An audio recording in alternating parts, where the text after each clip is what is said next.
Okey. A'udzubillahi minasyaitonir rajim. Bismillahirrahmanirrahim. Alhamdulillahirabbil alamin, nahmaduhu wa nasta'inuhu wa nastaghfiruh.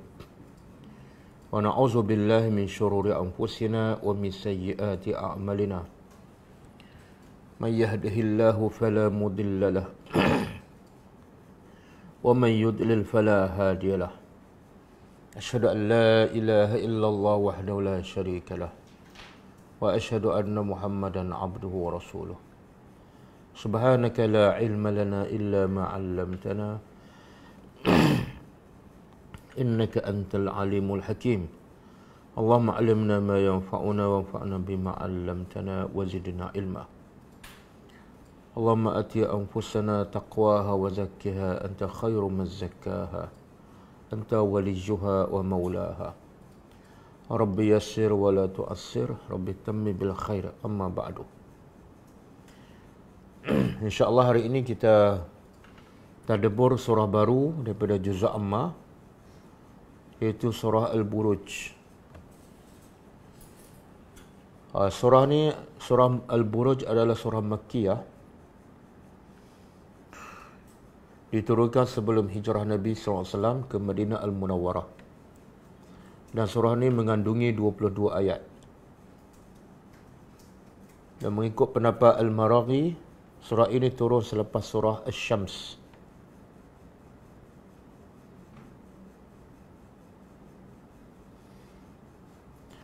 Intipati kepada surah Al-Buruj ialah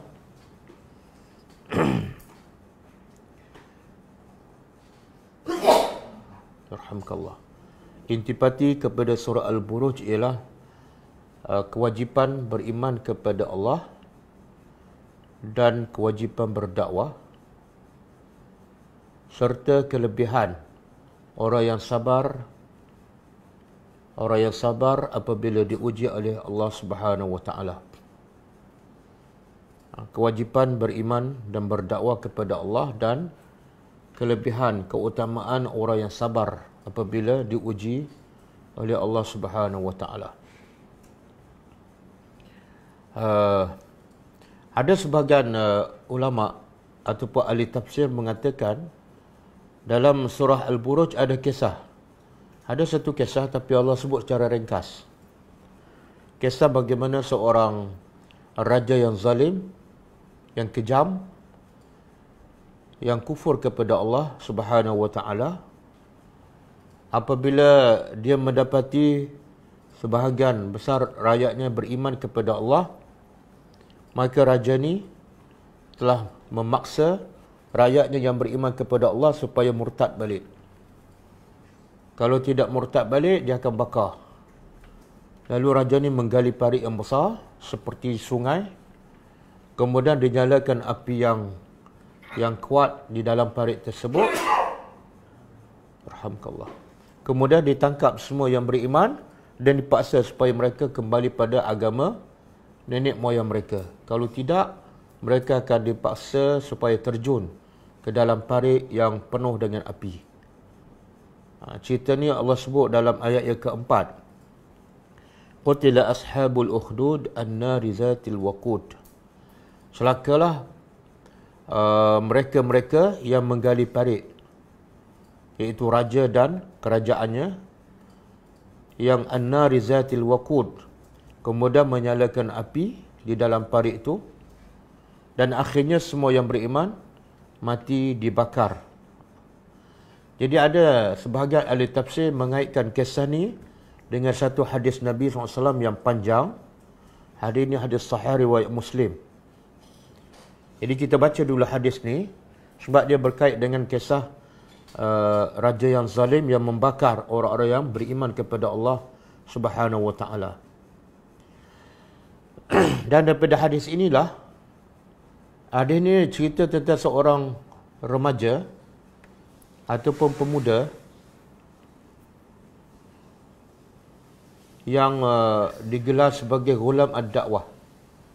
Dan daripada kisah Ghulam ad-Da'wah inilah kita mengambil inspirasi untuk membuat kerja dakwah berpandukan kepada kisah Ghulam ad-Da'wah ini, yang begitu cekal, begitu berani, begitu bertawakal kepada Allah Subhanahu Wa Taala demi untuk menyampaikan hidayat kepada manusia dan demi untuk menyelamatkan seramai mungkin manusia daripada api neraka, sehingga dia sanggup untuk mengorbankan kehidupannya, nyawanya, kesenangannya. Tanpa langsung memikirkan masa depannya, dia korbankan nyawanya demi untuk menyelamatkan seramai mungkin manusia daripada azab Allah di akhirat yang kekal abadi. Okey, kita baca kisah ni daripada hadis. Kita biasa dengar ghulam ad-dakwah, pertubuhan ghulam ad-dakwah. Sebenarnya apa makna ghulam ad-dakwah? Dari mana kita ambil nama ni? Sebenarnya kita ambil daripada kisah yang disebut dalam hadis yang sahih riwayat Muslim, dan hadis ni panjang lebar. Kita baca daripada an Suhaib radhiyallahu anhu, daripada Suhaib anna Rasulullah SAW qal. Kita baca, kita terjemah dan kita ambil pengajaran. Qala Rasulullah SAW, kana malikun fi man kana qablakum. Kata Nabi, dulu ada seorang raja sebelum kamu. Bila Nabi menceritakan seorang raja sebelum kamu, makna Nabi nak kita ambil pengajaran. Cerita yang dibawa oleh Nabi, tujuan utama ialah supaya kita ambil pengajaran dan panduan. Bukan sekadar cerita, bukan sekadar penglipu lara. Sebab Nabi tak akan bercakap benda yang sia-sia. Okey, kata Nabi, dulu sebelum kamu ada seorang raja dan wa kana lahu sahirun, dia ada seorang tukang sihir. Falamma kabira, manakala tukang sihir ini telah kabira, tua, qala lil malik, tukang sihir ini berkata pada raja, inni qad kabirtu, wahai raja, aku telah tua, fab'ats ilayya ghulaman, carilah untuk aku seorang ghulam. Ghulam ni makna budak. Untuk apa ni? Wa'allimuhu as-sihra, untuk aku ajar budak ni ilmu sihir. Okey, di sini apa pengajarannya? Pertama, Nabi nak beritahu raja-raja yang dulu yang kufur kepada Allah, yang zalim, kebiasaannya mesti memiliki tukang sihir. Raja ni ada tukang sihir, Firaun pun ada tukang sihir. Kenapa? Kenapa raja-raja yang kufur kepada Allah, yang zalim, bila mereka memerintah, mesti ada bersama mereka tukang sihir? Apa tujuannya?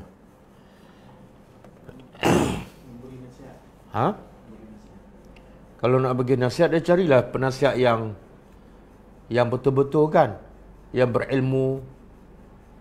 Tapi tukang sihir ni bukan cakap betul. Apa makna sihir? Sihir ialah menipu lah. Menipu keadaan yang macam ni, dia gambarkan keadaan yang macam lain kan. Kadang-kadang ular, kadang-kadang tongkat, tapi dia menipu, menampakkan macam ular. Itu kerja sihir.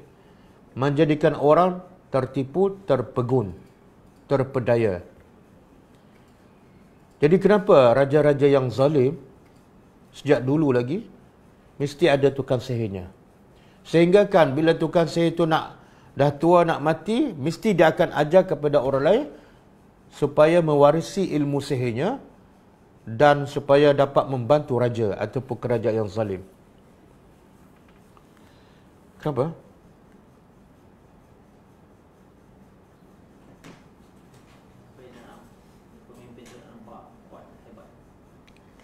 Sebab hikmahnya ialah, bukan hikmah lah.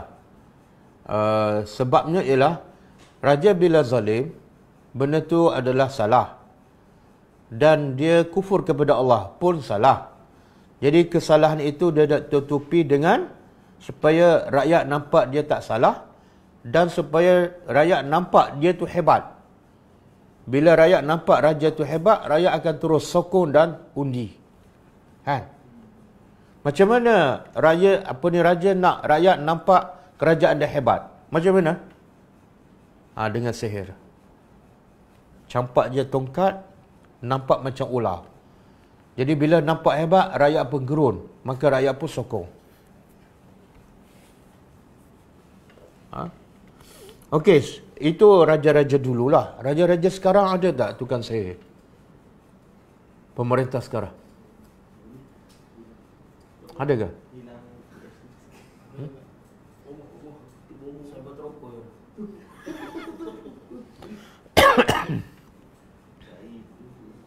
Ada. Tapi dalam bentuk yang lain. Kata ulama, setiap raja bila dia kufur kepada Allah, bila dia zalim, mesti ada tukang sihir. Cuma bentuk sihirnya berlainan. Kalau dulu tukang sihir dalam bentuk tukang sihir, kemudian menipu rakyat dengan sihirnya. Tapi sekarang, pemerintah sekarang yang zalim ke, yang kufur kepada Allah, sihir mereka ialah material. Pembangunan. Duit. Betul tak? Bagi duit je, boleh bertukar tak? Jadi duit tu macam sihir. Bagi jawatan je, bertukar. Betul kan? Kadang-kadang dalam setahun, 3 parti je. Sebab apa? Sebab disihir. Oleh siapa? Oleh duit. Jadi sihir dalam bentuk moden ialah duit, jawatan, pembangunan.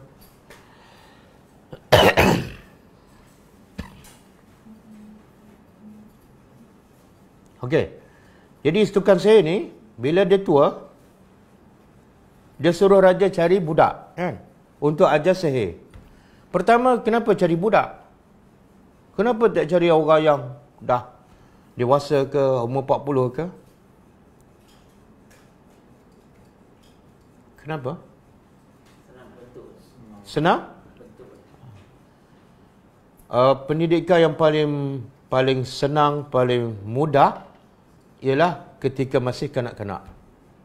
Dan sebenarnya itu daripada Islam. Sebab tu Nabi kata, ajarlah anak kamu salat ketika umur 7 tahun. Bukan umur 17, bukan umur 70. Sebab bila dah dewasa, macam-macam dalam kepala dia, degil, keras kepala, susah nak tinggal apa yang telah diamalkan. Jadi kalau nak ajar benda yang sesat pun, kena pilih budak yang masih fresh. Kalau nak ajar yang benar, lagilah kena pilih budak-budak kan. Fresh.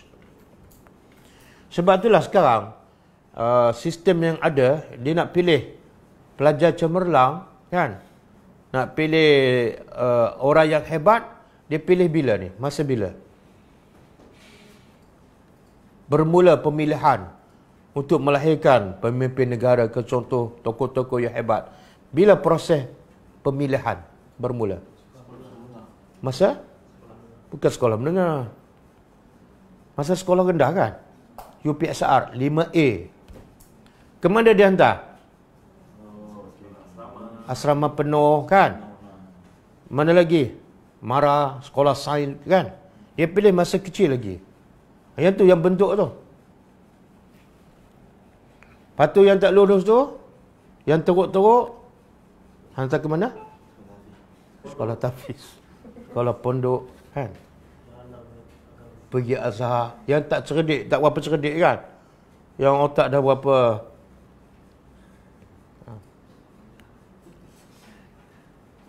Nampak tak? Jadi sistem sekarang ni, dia ambil daripada mana ni? Dia pilih budak-budak cerdik daripada kecil lagi untuk dididik menjadi bukan orang yang beriman, tapi nak jadi pemimpin negara yang ikut fahaman tu. Ikut sistem yang ditinggalkan oleh penjajah. Jadi cara pemilihan daripada kecil lagi untuk membentuk pemimpin, diambil daripada siapa? Ni tukang sihir ni. Tukang sihir ni nak pilih pengganti dia, dia kata pada raja, cari budak, jangan cari orang dewasa yang cemerlang dalam UPSR. Okey, yang kedua, kenapa raja ni tukang sihir nak ada pengganti? Bila dia mati, apa kepentingan dia?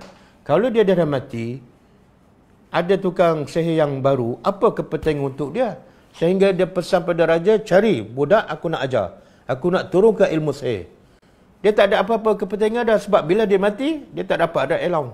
Tapi kenapa dia nak tu? Kenapa dia nak perturunkan ilmu sihir?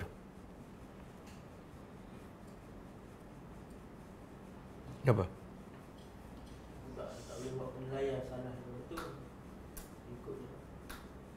Yelah, ada. Apa kepentingan tukang sihir ni?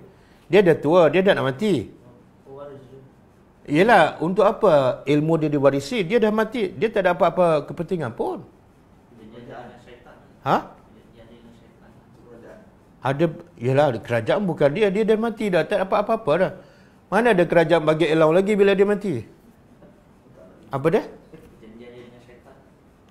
Salah satunya bisikan syaitan. Syaitan nak ilmu yang sesat ni ada pewarisnya. Kenapa? Dengan sihir ni ramai akan berjaya disesatkan. Satu. Yang kedua, manusia ni walaupun dia sihir, walaupun dia sesat, tapi dia yakin tak betul yang dia pegang tu. Dia yakin. Buktinya apa? Buktinya dia tak bertaubat. Buktinya dia terus sihir. Bahkan orang Yahudi, orang Nasrani, yakin tak akidah dia betul? Yakin. Apa bukti? Semua yang kafir tak terima Islam, mana dia yakin agama dia betul, pegangan dia betul.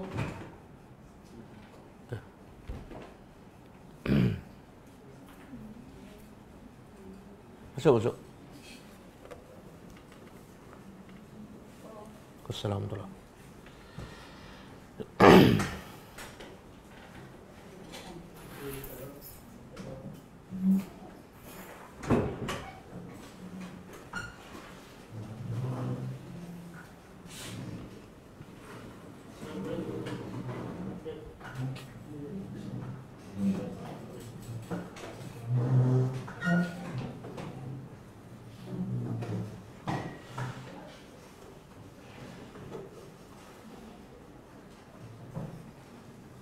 Oh, bagus. Hari ni ramai gulam. Ramai kanak-kanak, remaja. Kita nak cerita pasal remaja ni. Tepat pada waktunya. Okey, kita tadabbur surah Al-Buruj hari ni. Dan surah Al-Buruj ada kaitan dengan satu kisah yang Nabi sebut dalam satu hadis yang sahih. Hadis ni panjang lebar, iaitu cerita tentang gulam ad-da'wah, remaja yang berdakwah, kan? Jadi kenapa? Soalan kedua tadi, kenapa tukang sihir ni dia dah tua, dia nak mati, tapi dia minta pada raja cari budak yang fresh, yang baru, untuk dia ajarkan ilmu sihir, supaya dia teruskan, budak ni boleh teruskan sihir yang ditinggalkan oleh tukang sihir yang dah tua ni. Jadi soalan dia, apa kepentingan kepada tukang sihir ni? Dan jawapannya satu ialah, itulah kerja syaitan. Syaitan benda yang sesat ni, dia akan pastikan akan berterusan. Kalau yang ni mati, sebelum mati tinggalkan ilmu ni. Supaya apa? Dengan ilmu ni, tukang sihir seterusnya akan menyesatkan lagi ramai. Kemudian yang kedua, setiap orang yang sesat ni, dia rasa dia betul. Kan? Orang Yahudi, dia sesat tapi dia rasa dia betul tak? Yahudi dan Nasrani. Ya? Sehingga dia kata apa dalam Quran? Apa kata orang Yahudi dan Nasrani dalam Quran? Ya Allah rakamkan. Dia kata apa antaranya? Dia kata waqalu lan yadkhula al-jannah illa man kana hudan aw nasara. Tidak mungkin akan masuk syurga kecuali orang Nasrani. Yahudi pula kata tak mungkin akan masuk syurga kecuali Yahudi. Sampai tahap itu mereka yakin. Dan bila mereka yakin apa yang mereka pegang tu betul, mereka nak kongsikan. Mereka rasa bertanggungjawab. Jadi jawapannya tukang sihir ni kenapa dia pesan pada raja cari budak untuk dia turunkan ilmu sihir? Sebab dia rasa bertanggungjawab. Ilmu sihir ni betul. Jadi kalau aku mati dan tak ada pewaris, rugi. Benda yang baik kan. Maka carilah seorang budak untuk aku turunkan ilmu sihir sebelum aku mati. Dan dia, budak ni, bila besar boleh ganti tempat aku. Pengajaran untuk kita apa dia? Apa pengajaran untuk kita?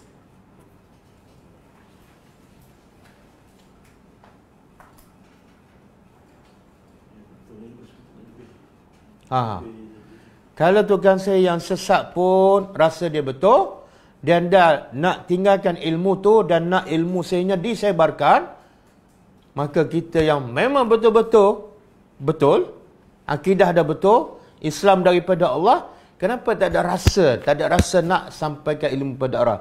Tak ada rasa nak kongsikan. Tak ada rasa nak turunkan kepada anak-anak cucu kita. Kenapa? Sedangkan kita yang sebenarnya betul, kan?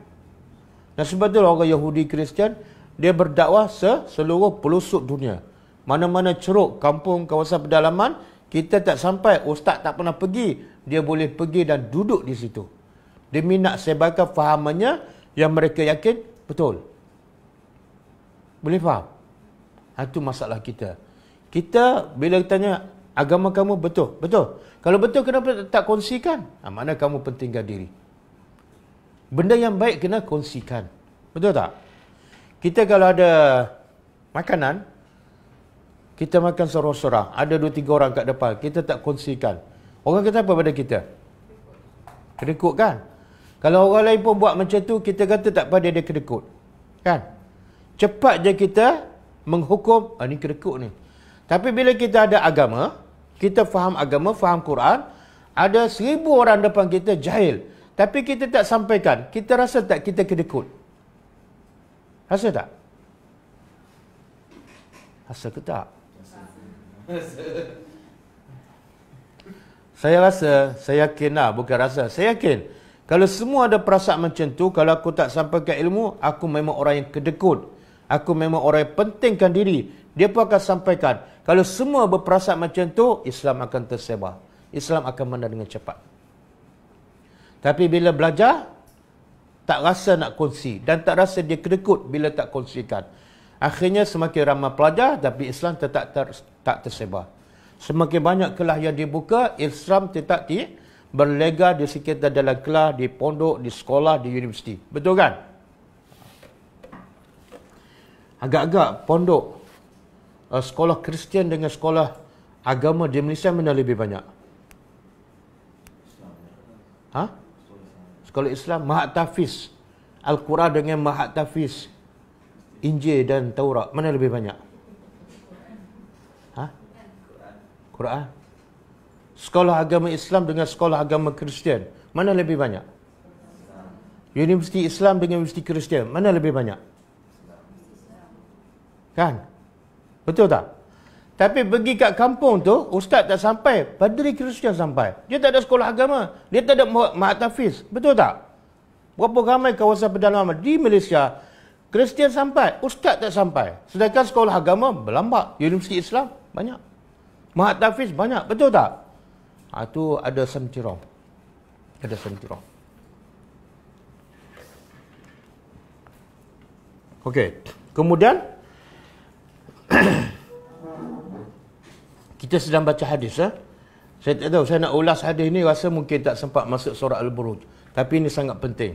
Sebab ini pun sebahagian daripada ayat surah Al-Buruj, ayat yang keempat. Qutila ashabul ukhdud. Okey, lepas tu kan saya minta pada raja, carilah seorang budak untuk diajar sihir sebelum aku mati. Mana tukang saya ni bertanggungjawab tak? Bertanggungjawab ke tak bertanggungjawab?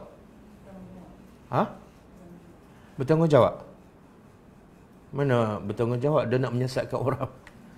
Tapi bagi dia, dia bertanggungjawab. Betul tak? Bagi dia, dia bertanggungjawab. Kemudian, faba'asa ilaihi ghulaman. Raja pun cari seorang budak untuk tukang saya ajar ilmu sihir. Raja cari cepat, segera. Kenapa? Sebab raja ada kepentingan. Dengan tukang sihir inilah, dia dapat kekal dalam kerajaan.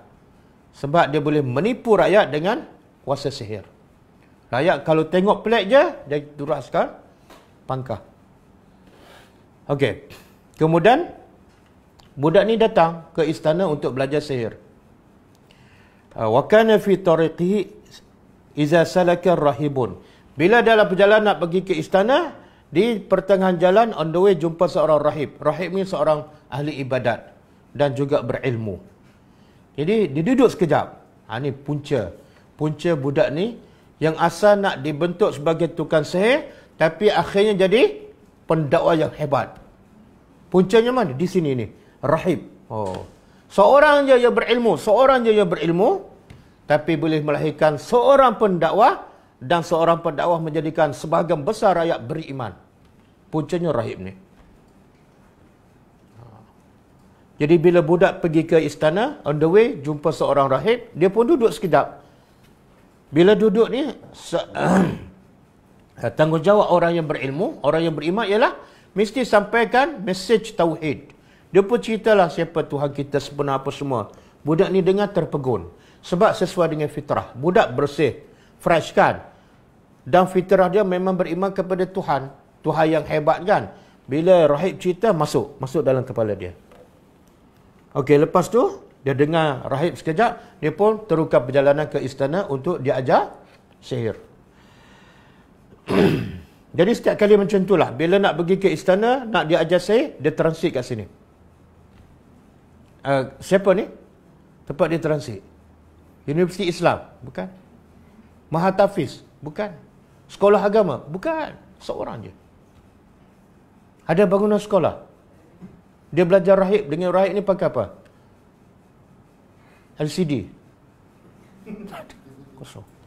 Nak bagi tahu kesan ilmu ni kalau ikhlas, walaupun tak ada sekolah, walaupun tak ada pelajar, walaupun seorang guru, kalau ikhlas, kesan dia hebat, luar biasa. Okey. Jadi bila setiap kali dia pergi sampai ke tukang sihir, dia akan lewat. Siapa? Dia singgah kat rahib. Dan setiap kali dia balik rumah, dia lewatlah. Sebab apa? Sepatutnya dia pergi satu tempat, sekarang dia pergi. Jadi bila sampai tempat tukang sihir marah dia. Kenapa lewat? Bila balik rumah, keluarga dia pula marah. Kenapa balik lambat? Bila dia respect kepada rahib, dia tak mengadu pada sesiapa kecuali pada rahib. Dia kata pada rahib, aku bila sampai tukang sihir kena marah. Kadang-kadang kena pukul. Balik rumah pun kena marah pada keluargaku. Sebab balik lambat. Macam mana? Pengajarannya bila kita ada masalah, mengadulah pada orang yang kita percayai. Jangan mengadu pada semua orang. Fasyaka ila rahib faqala, ini solusi dia. Jangan rahib bagi solusi. Iza khashita as-sahib faqul habasani ahli. Kalau kamu takut dimarah dan dipukul oleh tukang sihir, bagi tahu pada tukang sihir, keluarga aku yang melambatkan aku. Aku datang lambat ni sebab sarapan maksiat lambat kan. Apa-apa je lah. Dan bila kamu balik, takut mak kamu marah, bagi tahulah yang melambatkan aku ialah tukang sihir. Sepatut dia ajar sejam, tapi sampai sejam setengah. Bercakap benar ke tipu? Tipu ke benar? Tipu, okey. Boleh tak rahib ataupun orang beriman mengajar anak murid dia supaya menipu? Boleh ke? Tak boleh. Tapi ni rahib ajar ni. Itu pengajaran tu. Kenapa? Kenapa dia ajar anak murid dia menipu? Apa dia? Apa strateginya? Apa tujuan?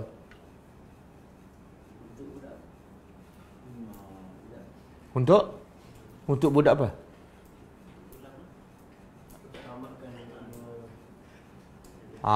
Dia sebab tu ada kaedah kan. Bila tak boleh bercakap bohong kecuali 3 tempat kan. Bercakap bohong bagi orang beriman adalah haram kecuali 3 tempat. Pertama, dalam peperangan. Yang kedua, bila nak mendamaikan antara dua pihak. Bila nak mendamaikan antara dua pihak. Yang ketiga, antara suami dan isteri. Okey, rahib ni bercakap ajar bohong kepada budak ni masuk bab yang mana? Yang kedua.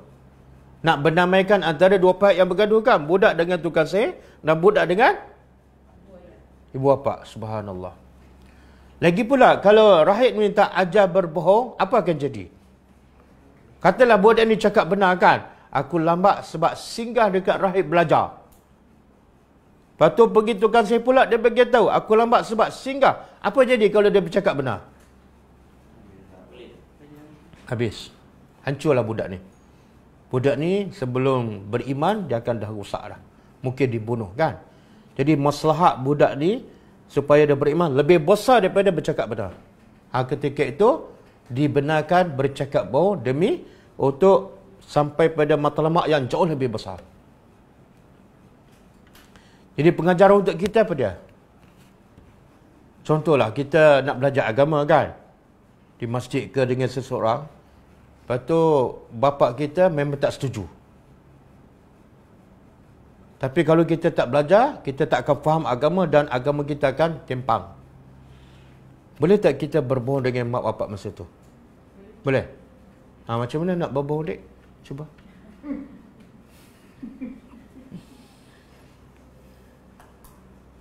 Boleh? Cuba berlakon. Berlakon. Berlakon berbohong. Ha? Cakap dengan ayah. Ya. Ayah, boleh tak nak keluar dengan kawan? Oh, soalan tu terperangkap tu. Bila ayah kata tak boleh, sudah. Sebab adik tanya tu, bukan nak. Jadi lakonan gagal lah.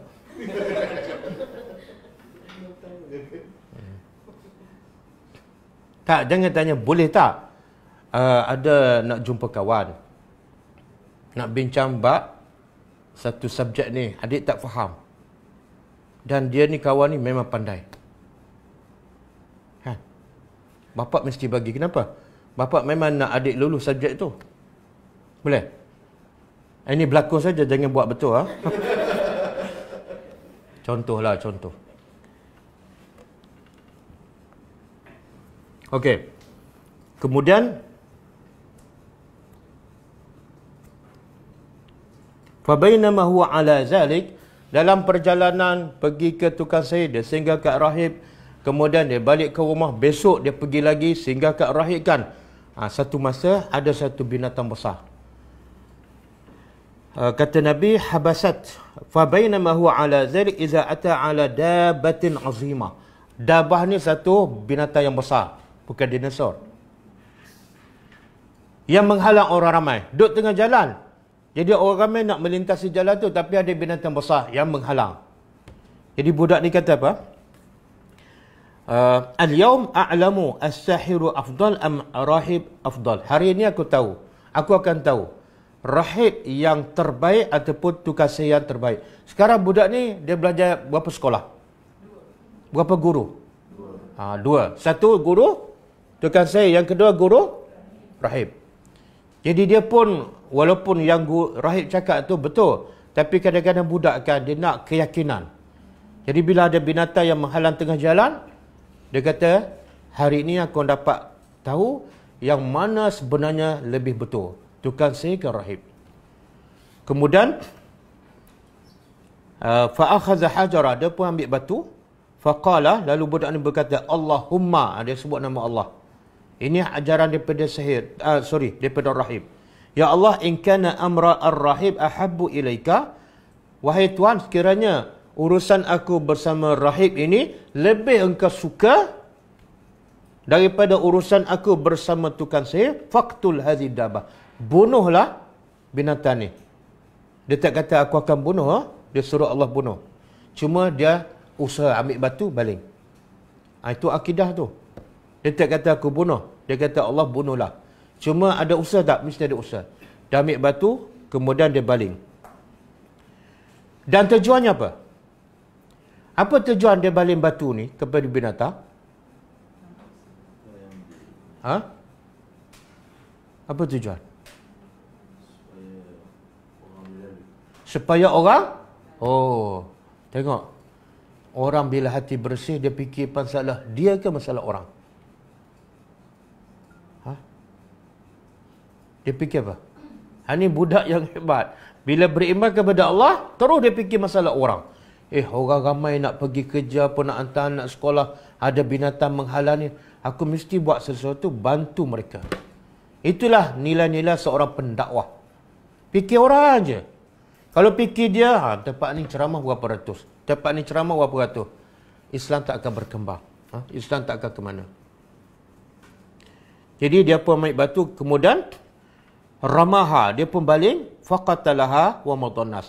Maka dengan batu itu, bila dia baling, Allah matikan binatang tu, kemudian orang pun dapat jalan. Jadi besar tak kesan kepada orang ramai hasil perbuatan budak ni? Besar tak? Apa kesan dia? Apa kesan dia?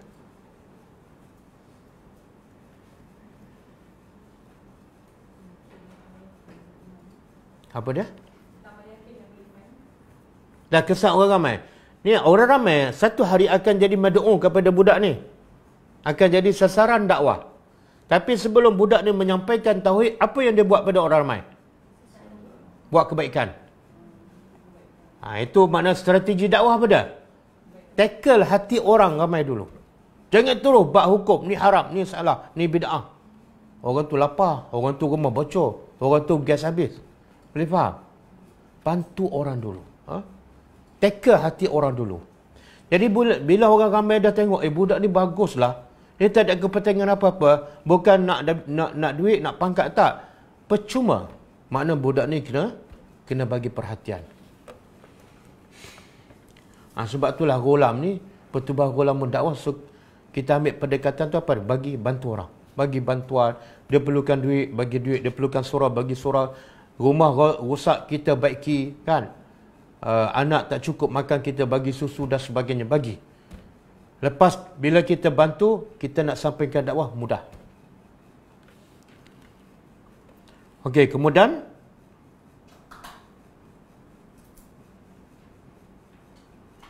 bila binatang tu mati, orang pun dapat pergi, dia pun balik jumpa rahib dan dia report. Ini tanggungjawab seorang anak murid.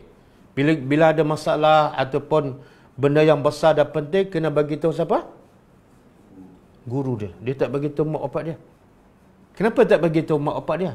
Kenapa tak bagi tahu tukang sihir? Yang sponsor dia belajar siapa? Mak bapak dia. Tak. Raja. Penaja utama dia raja. JPA. Sepatutnya bila ada masalah dia beritahulah penaja dia, kan? Tak.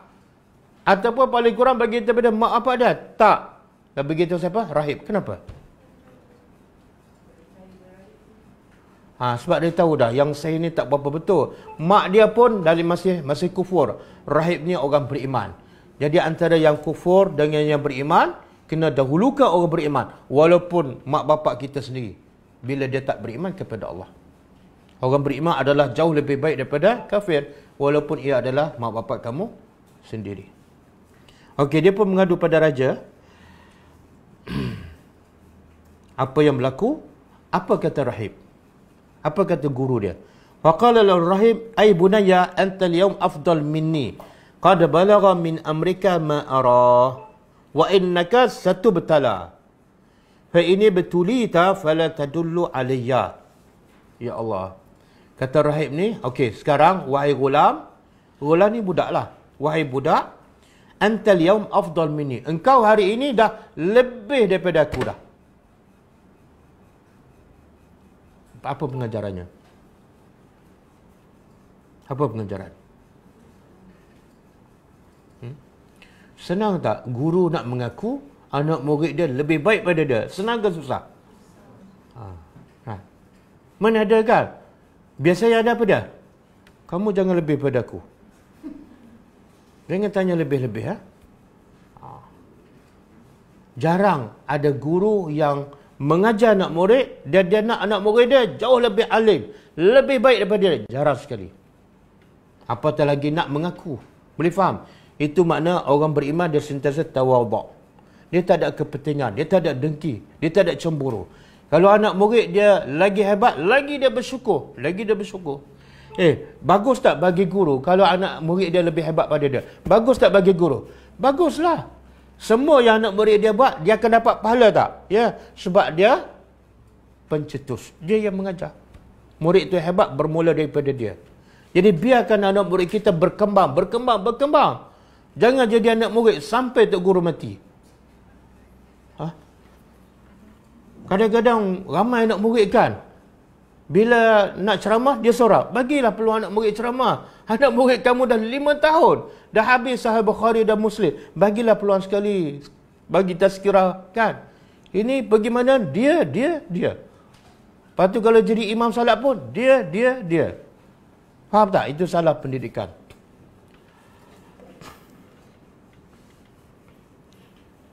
Okey, wa innaka, tengok. Al-yaum, engkau hari ini lebih baik pada aku. Tapi ingat, bila puji, kadang-kadang budak jadi apa? Bangga kan? Oh, ke budak lah, orang tua pun sama kan? Kamu dah hebat. Kita rasa apa? Aku pun rasa macam tu lah. Kan?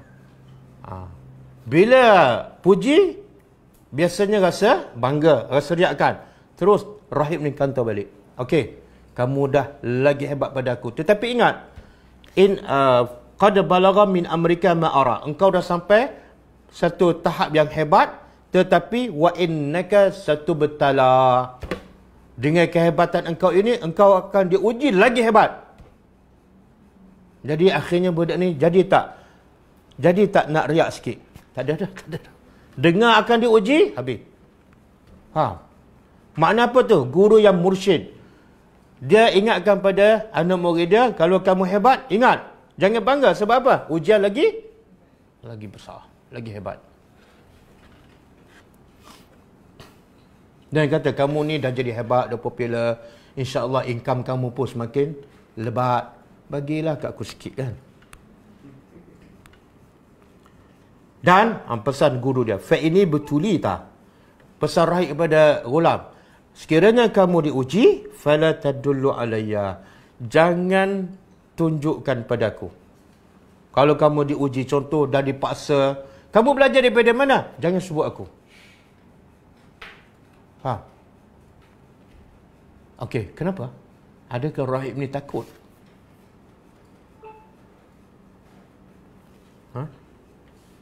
Macam saya lah kan. Bila ada pelajar hebat, lepas tu saya kata, kalau dia uji, jangan begitu, belajar dengan siapa? Ada tak guru macam tu? Tak. Yang guru pesan pada anak murid, jangan beritahu kamu belajar dengan aku. Itu tak ada ataupun tak ramai. Yang ramai apa? Kalau orang tanya, bagi tahu belajar dengan aku. Boleh faham? Jadi pertama, guru ni, rahib ni, rendah diri. Tak penting. Belajar dengan siapa? Tak penting. Yang penting apa dah? Kamu beriman kepada Allah, kamu teruskan kerja dakwah kamu. Siapa guru kamu tak penting.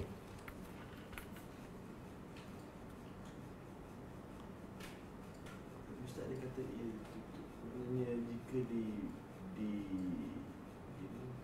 diuji. Kalau tak uji, tak perlu maknanya. Itu satu. Yalah, kadang-kadang ujian ni kemasyhuran. Betul tak? Ujian kedua, satu, benda yang kita tak suka. Yang kedua, benda yang kita suka. Ujian juga kemasyhuran. Okey, kalau diuji dengan benda yang tak disuka, contohlah budak tu diseksa kan, pun jangan begitu siapa guru. Kenapa? Adakah rahib ni nak jaga keselamatan dia? Agak-agak kenapa? Dalam hadis ni tak disebutlah, tapi pada pandangan saya, supaya nak jaga keselamatan budak ni. Sebab bila budak ni diseksa, kemudian dia beritahu siapa guru, budak ni tak selamat lah. Bukan guru je tak selamat, budak pun akan kena sekali.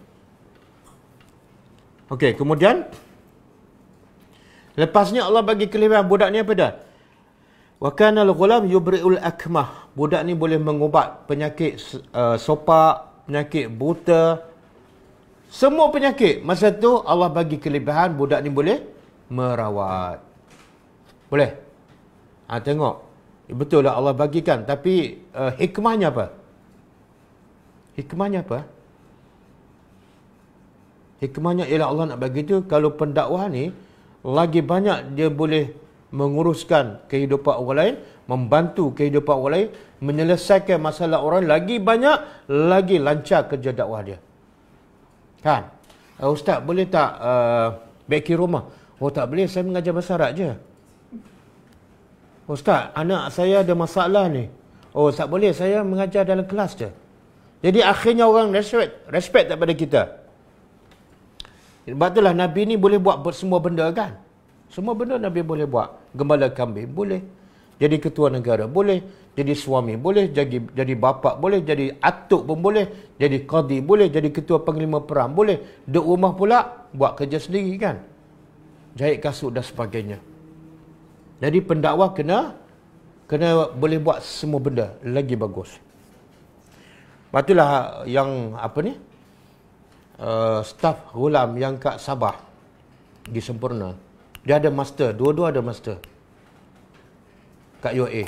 Tapi bila dia jadi staf Ghulam, tahu tak kerja dia apa dia? Tahu kerja dia apa dia?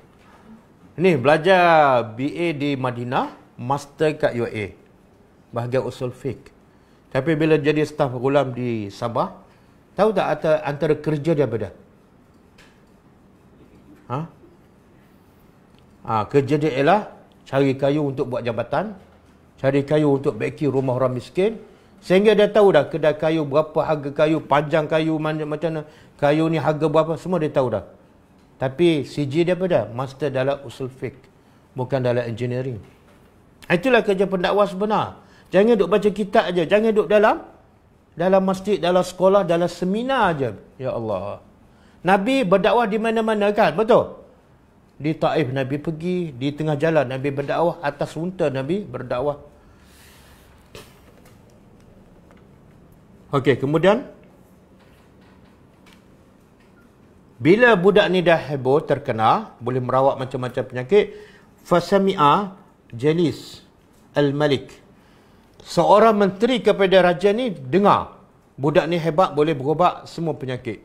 Maka raja ni, menteri ni buta.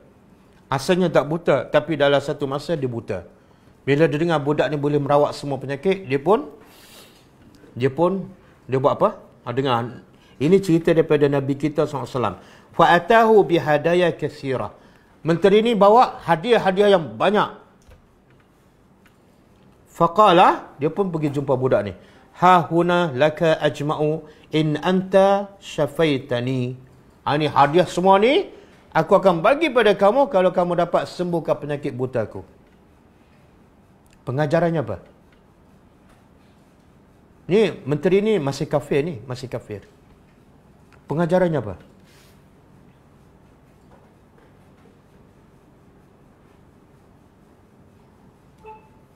Apa pengajaran? Adik, fikir.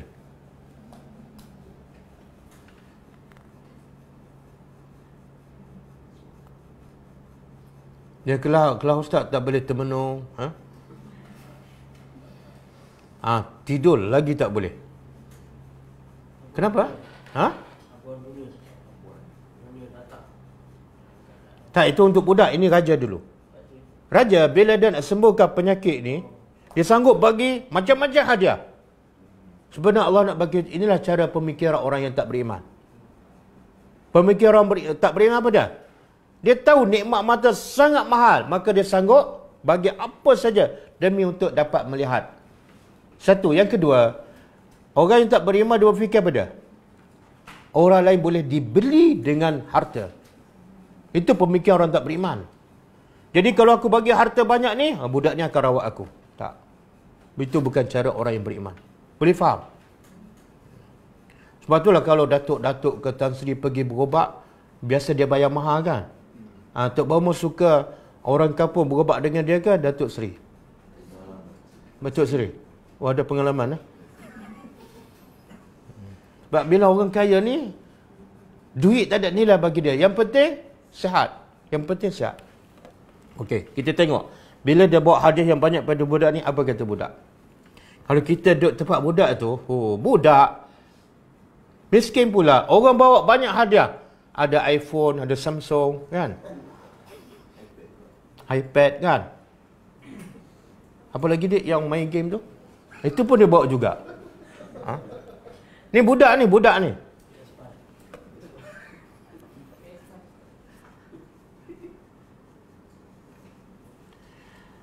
Faqala, maka kata budak. Dengar. Budak yang keluaran daripada mana? Universiti Islam. Keluaran daripada sekolah tepi jalan. Sekolah tepi jalan. Kata budak, inni la ashfi ahadan. Aku tak boleh menyembuhkan seorang pun. Kerja menyembuh bukan kerja aku. Innama yashfi Allah. Yang akan menyembuhkan, yang boleh menyembuh hanya Allah. Fa'in, tengok. Dah mula dah. Sekarang menteri ni berhajat tak pada budak ni. Sebab budak dia boleh merawatkan. Budak yang cerdik, yang beriman, dia tahu tanggungjawab dia. Tanggungjawab dia bukan cari makan. Bukan cari duit sebanyak. Tak. Tanggungjawab dia beriman, berdakwah. Pastikan orang tu beriman kepada Allah. Apatah lagi orang tu berhajat, dia pun masukkan jarum apa? Jarum dakwah. Apa kata budak ni? Fa in amanta billah. Kalau kamu beriman pada Allah, da'autullah, aku akan berdoa pada Allah supaya Allah sembuhkan, dan Allah akan sembuhkan. Oh, syarat sembuh apa dia? Beriman. Masuk tak jarum dakwah? Kita apa? Apa yang bawa ni? Ada BM. Saya nak satu lagi MERS. Itu kita kan? Tak. Semua hadiah budak tolak. Sebab apa? Mindset dia, aku pendakwah bukan pengejar dunia. Aku pendakwah. Aku nak kamu beriman. Kamu beriman lebih mahal daripada hadiah yang kamu bawa. Okey. Fa'amanah, menteri ni agak-agak beriman tak? Agak-agak beriman tak? Beriman. Sebab apa? Dia nak sembuhkan ni. Tak apalah, mungkin mereka awal tak ikhlas. Fa'amanah, lalu menteri itu beriman billahi ta'ala, dan Allah sembuhkan. Ya Allah. Berjalan tak kerja dakwah? Jalan. Dan siapa yang beriman ni? Rakyat biasa ke menteri? Menteri. Siapa pendakwahnya? Budak. Ada NGO? Ada parti? Ada jemaah? Ada dana yang besar? Tak ada. Pengajarannya apa? Kita ada NGO kan? Ada parti? Seorang menteri pun tak beriman lagi. Pasal apa?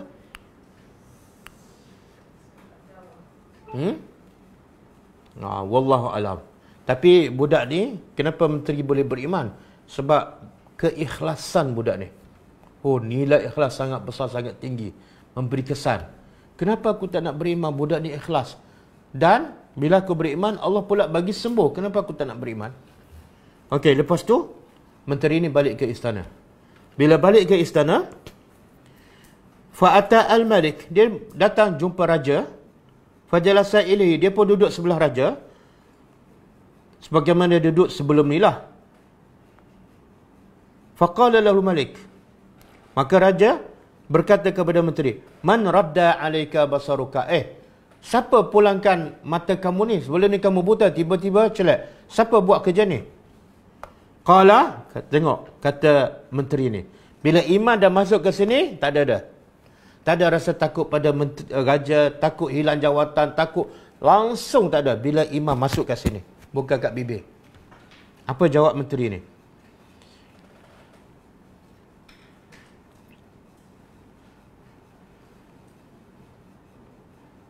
Rabbi. Raja tanya apa tadi? Siapa yang kembalikan penglihatan kamu? Jawab menteri sepatah, Rabbi. Tuhan aku. Bila sebut je Tuhan aku, raja ni terkejut. Raja kata, walaka rabbu ragir. Kamu ada Tuhan ke selain pada aku? Kan aku Tuhan kamu. Dari mana Tuhan lain ni? Kata raja, kata menteri, qala rabbi wa rabbukallah. Tuhan aku dan Tuhan engkau adalah Allah. Berani tak? Dia tahu tak risiko dia? Risiko dia apa dah? Bukan setakat kena pecat daripada jawatan menteri, kena buang parti. Tapi ada dia takut? Tak. Fa'akhazahu, maka raja pun, raja kan? Dia raja, dia mengaku Tuhan, tiba-tiba menteri dia sendiri tak percaya pada dia. Takkan nak biarkan. Maka raja ni tangkap menteri ni, falam yazal yu'azzibuhu, dia pun azab. Itu je. Kerja raja yang zalim, bila dia tak ada hujah, dia akan buat step yang kedua, iaitu guna kuasa dan menyeksa. Itu je kerja raja yang zalim. Dia nak berdebat, tak ada hujah, tak ada ilmu. Yalah, sesat. Mana ada hujah? Maka dia azab menteri ni, sehinggalah menteri ni tak tahan, dia pun bagi tahu, aku dirawat oleh seorang budak gulam. Tapi yang dia beritahu awal lagi, yang asal merawat dia ialah Allah, tapi melalui gulam. Maka raja pun panggil gulam. Faji'a bil gulam, lalu dia bawa gulam. Faqala lahu al-malik, raja pun kata pada budak, ai bunayya, qad balagha min sihrika ma tubri'ul akmah wal abras wa taf'al wa taf'al. Tengok kata raja, wahai budak, ilmu sihir engkau ni dah menyampaikan engkau pada satu benda yang luar biasa. Engkau boleh merawat orang buta, orang sopak, macam-macam penyakit hasil pada ilmu sihir. Nampak? Sebab raja anggap apa dia? Budak ni hebat sebab belajar dengan dia tak tahu di belakang tabir apa yang berlaku. Jadi raja ni berbangga ke marah? Bangga lagi. Kemudian apa kata budak? Faqala lahu inni la ashfi ahadan. Aku tak boleh menyembuhkan seorang pun. Raja kata dia boleh sembuhkan orang tu, boleh sembuh. Budak ni kata aku tak boleh sembuhkan sesiapa pun. Yang berlaku tu semua adalah Allah yang menyembuhkan. Innama yashfi Allah. Yang menyembuhkan ialah Allah. Bila kata Allah, bercanggah tak dengan akidah raja? Siapa Tuhan? Kan Tuhan kamu aku. Macam mana ada Tuhan selain pada aku? Maka apa tindakan seterusnya? Raja ni tangkap budak, falam yazal yu'azzibu. Raja seksa budak ni sehingga budak ni tunjuk siapa guru dia sebenar, iaitu rahib. Rahib dah pesan tak dia kan? Tapi dia cerita juga. Kenapa dia cerita juga? Kita tak payahlah, budak kita tua apa kalau pistol kat sini kan, lepas tu cabut kuku pula. Beritahu tak? Siapa ustaz kita? Ya, Ustaz Muin, Ustaz Muin.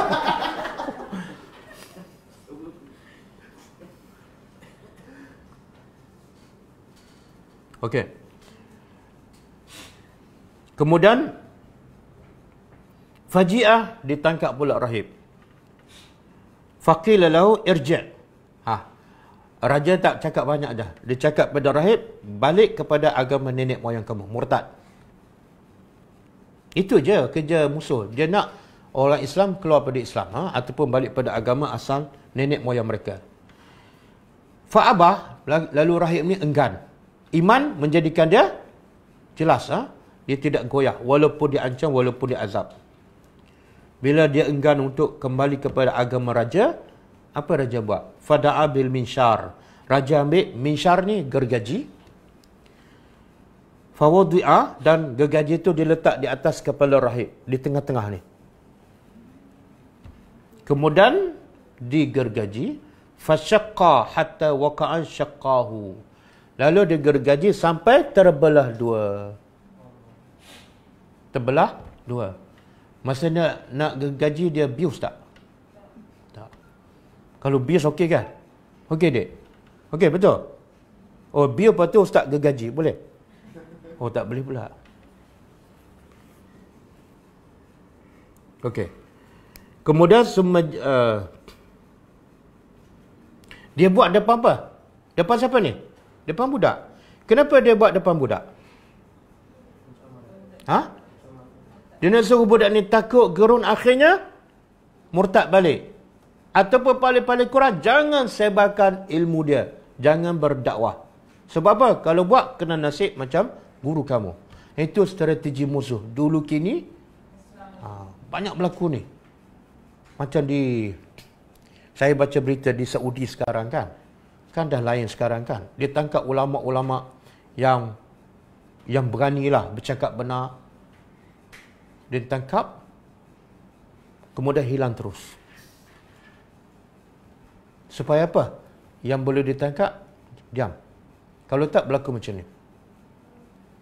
Ada yang ditangkap, dipenjara, diseksa. Ada yang saya selalu dengar ceramah dia.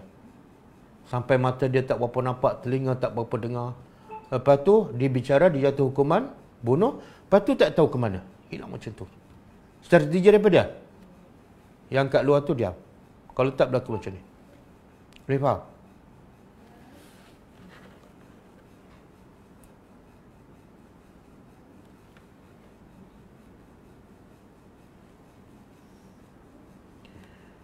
Jadi digergaji. Sekarang ada tak azab macam tu? Ada tak? Ada tak pemimpin yang zalim, takak yang menentang dia dan dibunuh dengan cara digergaji? Ada? Tak ada. Tapi ada tak yang lebih kejam daripada tu? Contoh?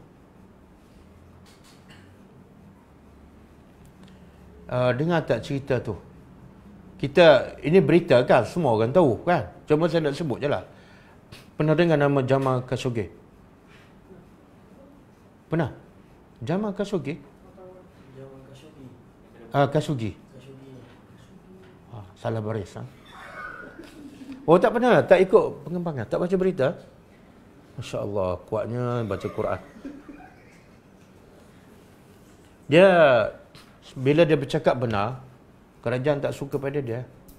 Jadi bila dia masuk konsul di Turki kan, macam mana dia dibunuh? Kalau ikut berita lah kan, masuk plastik sampai tak bernyawa, kemudian dihilangkan mayat dia macam mana?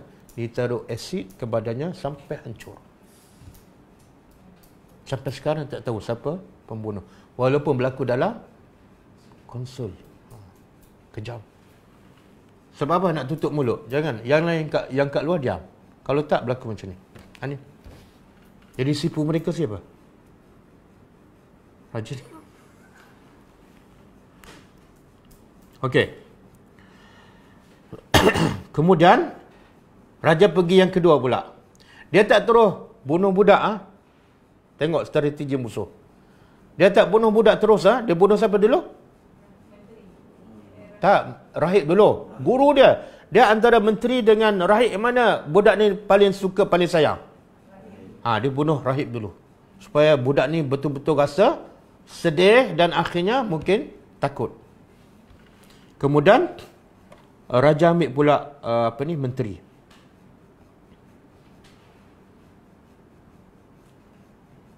Faqil lalu irja'. Raja kata pada menteri, balik pada agama nenek moyang kamu. Fa'abah, lalu menteri ni enggan. Tengok berapa lama menteri ni beriman. Berapa lama? Sekejap je. Lepas dia dirawat oleh budak dengan izin Allah, dah celakkan, dia pun balik istana, terus ditangkap, terus diseksakan sekejap ke. Rasa sempat masuk kelas tadabbur 2 kali je. Okey. Fawadi'a, maka raja pun ambil gergaji juga, letak di tengah-tengah kepala siapa? Menteri dia. Lalu digergajikan sampai terbelah dua. Yang sebelah kanan jatuh sini, yang sebelah kiri jatuh sini. Ini hadis sahih, betul-betul berlaku. Ini kata-kata Nabi SAW. Nabi tidak pernah bercakap kecuali adalah wahyu. Jadi kalau kita tengok azab yang sekarang berlaku ni, jangan terkejutlah. Saya rasa tak ada berlaku macam ni kan. Jangan terkejut. Sebab apa? Yang dulu lagi dahsyat. Okey, lepas tu summaji'a bil ghulam. Yang ketiga, raja bawa budak pula. Faqila lahu, maka dia kata pada budak ni, irji' an dinika. Balik pada agama nenek moyang kamu. Fa'aba, budak ni enggan. Fadafa'u ila nafar. Maka raja pun tolak budak ni kepada sekumpulan pegawai istana. Lalu kata raja kepada pengawal dia, izhabu bi, bawa budak ni ke bukit. Bila sampai ke puncak bukit, paksa budak ni supaya murtad. Kalau dia tak nak murtad, campak dia daripada puncak bukit. Jadi pengawal dia pembawa sampai ke puncak bukit, dia paksa budak ni murtad, tapi budak ghulam ni enggan. Lepas tu budak tu buat apa? Tengok, bila imam meresap kat sini, dia hanya bergantung pada siapa? Allah. Dia tak bergantung pada siapa. Dan dia tak takut pada siapa. Walaupun kerajaan, walaupun pengawal yang ramai dan lengkap dengan senjata. Maka budak ni kembali kepada Allah, berdoa kepada Allah. Dia berdoa. Doa ni bagus, boleh kita amalkan. Bila kita dalam kesempitan, dalam ketakutan, boleh baca doa ni. Allahumma ikfinihim bima syi'ta. Ya Allah, ikfinihim, kifayah, cukuplah engkau bagi aku daripada mereka. Allah makfinihim bima syi'ta. Peliharalah aku daripada mereka ni bima syi'ta, mengikut apa yang engkau kehendaki. Doa pendek tapi jelas dan menunjukkan budak ni betul serah kepada Allah 100% dan beradab dalam berdoa. Apa adabnya? Selamatkan aku mengikut cara engkau ya Allah. Beradab tak? Yang ramai berdoa tapi tak beradab. Contoh, ya Allah, anak aku ni nak ambil SPM, bagilah lulus 9A. Tak beradab. Yang adik dia UPSR, biasanya yang sebelum-belum ni dapat 5A. Yang ni pun bagilah 5A. Tak beradab. Kita macam nak mengajar Tuhan. Betul tak? Ya Allah, tengok budak ni. Budak ni bukan nak 9A, bukan nak SPM 9A. Tak. Nak selamatkan daripada musuh ni. Bima syi'ta, ikut kehendak engkau. Engkau nak selamat macam mana, aku serah pada engkau. Engkau lebih tahu. Budak ni tak kata, selamatkan aku. Biarlah tentera ni semua mati. Dan aku biar selamat dan balik ke rumah. Tak ada, tak ada. Pendek je. Allah makfinihim bima syi'ta. Lepas doa ni, doa kalau ikhlas akan dimakbulkan. Apa berlaku? Bukit tu, gunung tu bergoncang. Bila gunung bergoncang, semua tentera raja jatuh dan mati. Budak ni selamat. Logiknya kalau gunung bergoncang, siapa mati dulu? Budak kan? Tapi budak tak mati. Yang mati semua sekali. Tak ada seorang pun yang selamat. Semua mati. Sebab apa? Sebab Allah Maha berkuasa menyelamatkan seorang walaupun duduk di tempat yang sama. Walaupun dia adalah seorang budak. Allah Maha berkuasa. Okey, soalan dia, kenapa raja ni tak bunuh budak macam bunuh rahib dan menteri? Ambil gergaji, belah dua. Faham tak? Rahib dia gergaji, menteri gergaji, di situ juga. Tapi budak tak. Dia bawa pergi ke puncak gunung.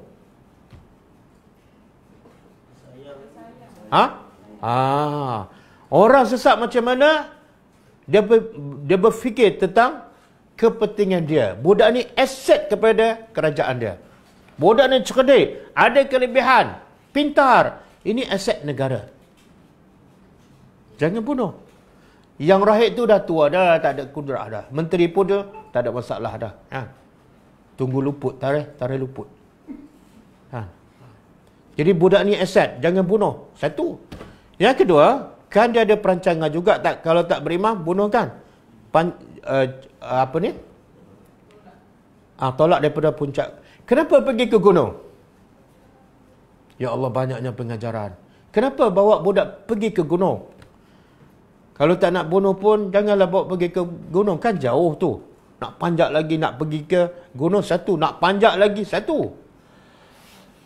Kenapa?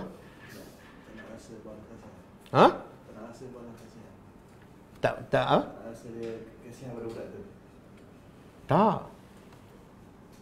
Strategi raja ialah supaya dalam perjalanan yang jauh, budak ni berfikir 1000 kali. Faham tak? Sementara nak sampai ke kaki bukit, ni nak mati ni, okey lah kan. Ataupun panjat separuh gunung. Sebab masa lama tu, raja nak bagi masa pada budak ni. Strategi. Satu. Yang kedua, kalau tak beriman, raja suruh bunuh juga kan. Kenapa bunuh daripada puncak gunung? Kenapa tak bunuh dalam penjara ke dalam istana?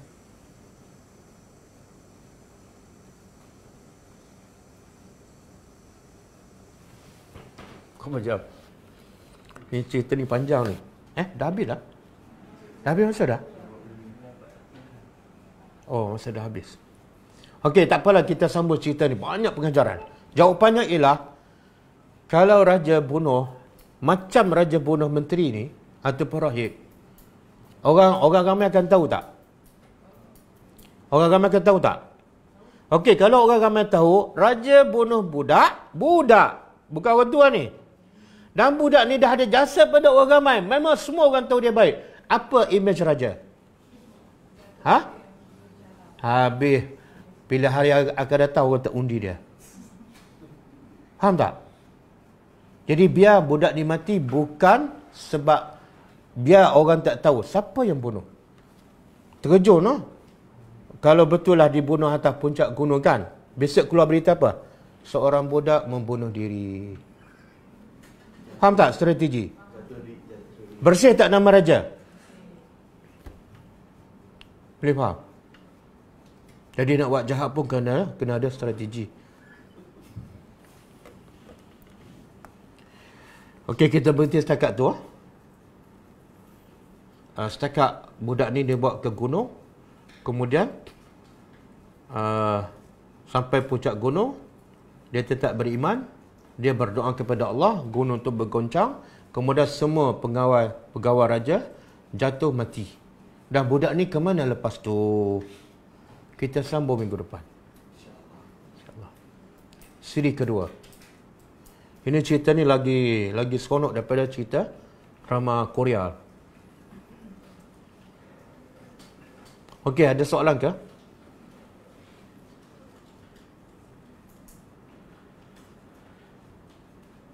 Habiskan je Ustaz. Mana boleh. Cerita ni baru separuh ni. Ada separuh lagi. Masa dah habis. Sabar. Kita macam tengok drama bersirikan sabar. Sampai 50 siri. Ini tak sampai 50 ni. Saya ingat 2 siri je.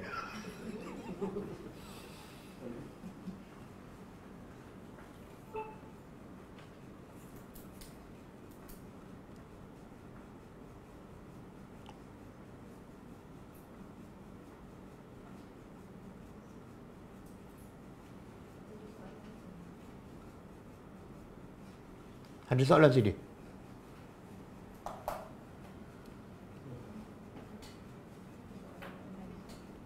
Jafar, pusing sikit.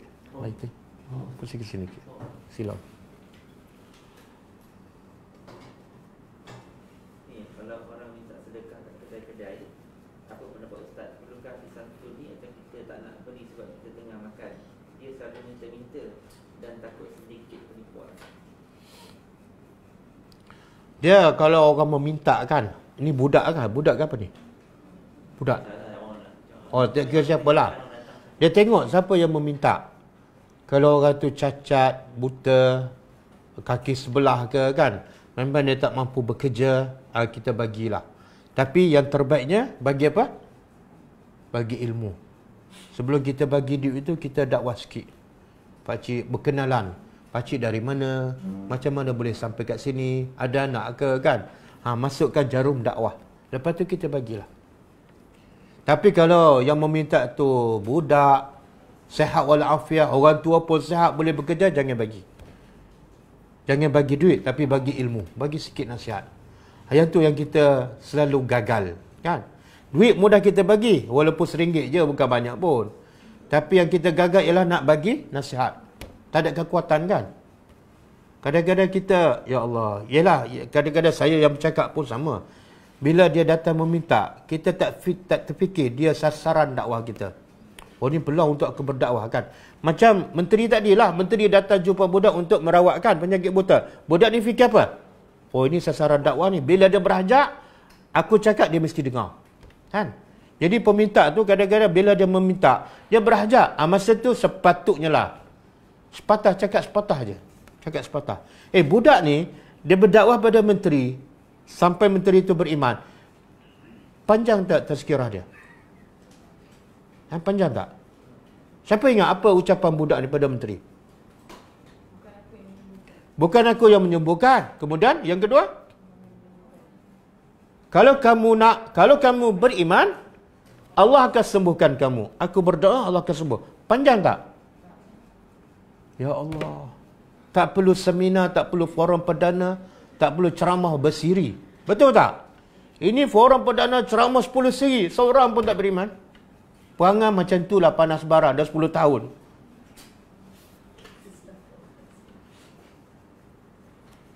Dua patah je. Okey. Semoga kita diberi kekuatan untuk memikirkan. Semua orang berhajat adalah sasaran dakwah kita. Jangan anggap orang tu menyusahkan kita. Tak. Mungkin Allah hantar tu nak bagi kelebihan pada kita. Ini peluang untuk aku berdakwah. Nabi kata apa? La in yahdiyallahu bika rajulan wahida khairun min humrin na'am. Kalau kamu boleh menunjukkan seseorang sampai dia beriman, ganjarannya apa? Lebih baik daripada unta merah. Harta yang paling mahal di zaman Nabi. Ya Allah. Kita tak nampak duit kan? Yang kita berdakwah itu sebenar ganjaran lebih besar daripada yang kita duk cari itu. Saya ibu tunggal 4 orang anak. Saya pernah sekolahkan anak-anak tahfiz semuanya. Tapi kerana tak mampu nak bayar yuran sewa, yuran saya sekolahkan mereka ke sekolah biasa. Adakah salah tindakan saya itu? Tak salah. Tak salah. Pergi hantar sekolah tahfiz bukan wajib. Pergi hantar sekolah biasa bukan wajib. Pergi hantar sekolah tahfiz bukan sunat. Pergi hantar sekolah biasa bukan sunat. Yang wajib bagi didikan agama. Dan nak bagi didikan agama tak mesti sekolah tahfiz, tak mesti sekolah biasa. Di rumah kamu pun boleh. Semua sahabat-sahabat, anak sahabat jadi orang beriman di mana? Masuk sekolah tahfiz? Bukan. Masuk universiti? Bukan. Dididik oleh mak bapak yang beriman. Jadilah generasi yang terhebat yang tak akan berulang. Dan contohnya budak ni. Budak ni walaupun ditaja oleh siapa? Kerajaan.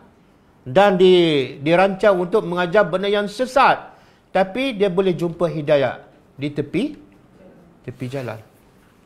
Tapi jangan salah faham. Nanti lepas ni semua keluarkan anak kat sekolah, cari ustaz tepi jalan pula. Jangan. Jangan praktis 100%. Jangan praktis 100%. Itu contoh. Ada yang tanya ni, tak nak tanya berkenaan bisnes Atomi. Isinya jelas mengatakan untuk bantu orang Kristian, apa pun terlibat secara langsung dengan bisnes. Atomi kan? Saya tak ada bukti. Syarikat Atomi ni keuntungannya digunakan untuk membantu Kristian. Saya tak ada bukti. Tapi sesiapa yang ada bukti dan jelas dia membantu penyebaran agama Kristian, maka hukumnya haram. Hukumnya dosa besar. Dalilnya apa? Allah kata wala ta'awanu 'alal bir'a wala ta'awanu 'alal ismi wal 'udwan. Jangan kamu tolong-menolong dalam perkara dosa dan permusuhan. Syirik Kristian tu dosa besar kan? Menjadikan orang syirik terkeluar dari Islam. Kita dok membantu secara tak langsung, maka hukumnya haram. Kalau betul ada bukti, hukumnya haram.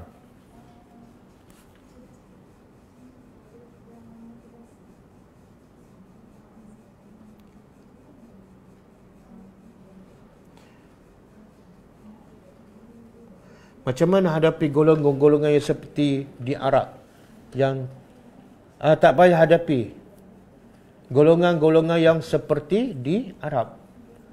Tak, cara kita nak hadapi contoh macam Ghulam tadilah. Mantapkan ilmu kita, mantapkan iman kita. Dan bila kita mantap, bila iman kita kuat, apa nasihat rahib pada budak ni? Engkau akan diuji. Jadi bersedialah dengan ujian. Bersedialah dengan ujian. Apa persediaan yang paling kuat untuk menghadapi ujian? Iaitu kesabaran. Tawakal kepada Allah. Berserah sepenuhnya kepada Allah. Jadi budak ni bila serah pada Allah, walaupun dia sorang-sorang je. Walaupun dia sorang. Tapi Allah jaga dia. Wallahu a'lam.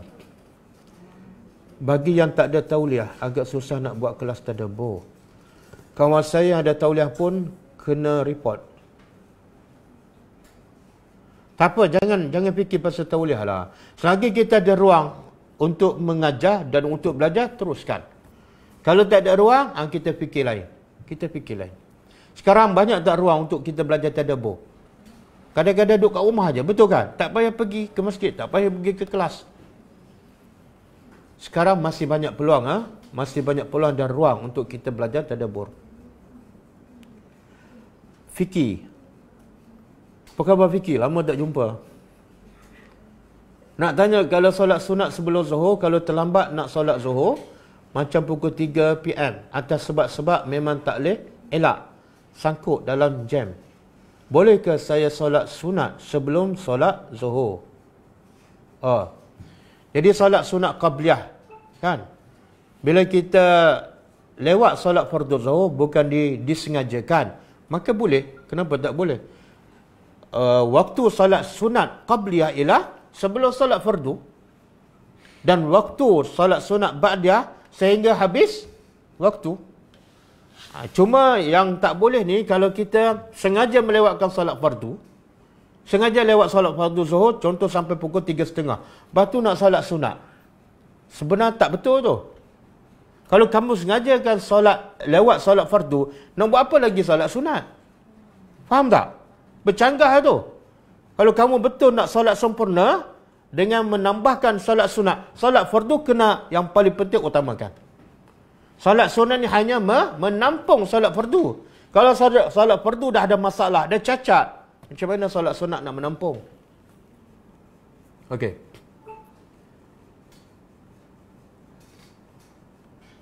Okey, yang tu apa?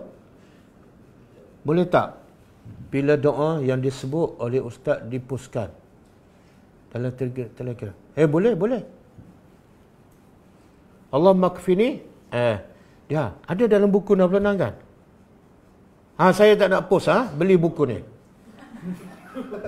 Buku 66 doa dan zikir harian daripada hadis Nabi SAW. Ada doa tu.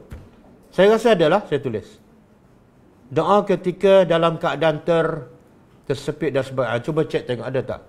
Allah makfinihim bima syi'ta. Pendek je.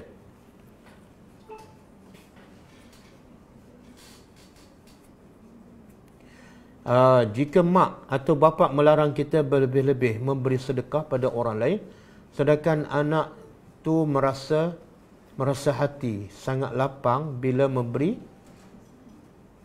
Oh, tak faham. Dia nak sedekah. Mak bapak dia kata dia nak bagi banyak kan. Oh, mak bapak larang bagi banyak-banyak. Padahal bila sedekah tu dia selapang hati dia. Tak. Mak ke atau terus memberi sedekah tu? Mak tu sedekah kat mak. Tadi nak buat benda baik. Mak dia tak bagi lebih-lebih buat baik. Baik sikit. Nak baik sikit lah. Okey. Duit siapa tu? Duit dia. Kalau duit dia, mak bapak tak boleh masuk campur. Dalam Islam memberi hak kepada setiap orang. Kalau duit orang tu, orang lain tak boleh masuk campur walaupun itu adalah anaknya. Nah. Tapi kalau duit tu daripada bapak dia pesan dia macam ni je. Lebih tu bagi sedekah banyaknya. Ikut dengan cakap bapak lah. Mungkin bapak ni lebih tahu apa keperluan kita kan untuk masa depan kita. Wallahu alam. Kalau betul-betul kita nak sedekah banyak-banyak, tunggulah duit kita sendiri. Tunggulah kita kaya nanti.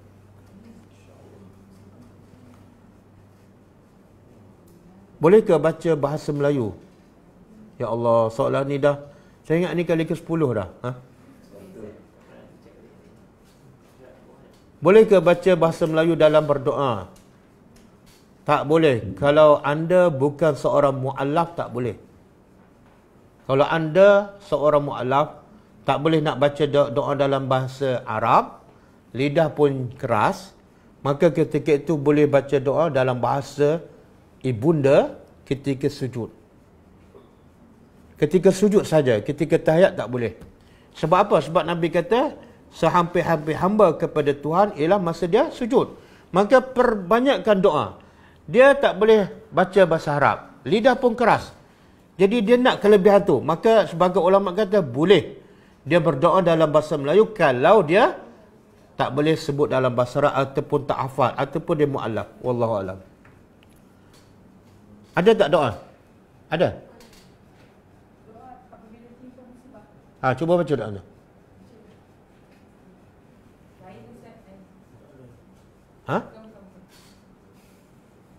Oh, tak ada? Oh, saya ingat ada. Okey, doa tak ada dalam buku tu, nanti saya post lah.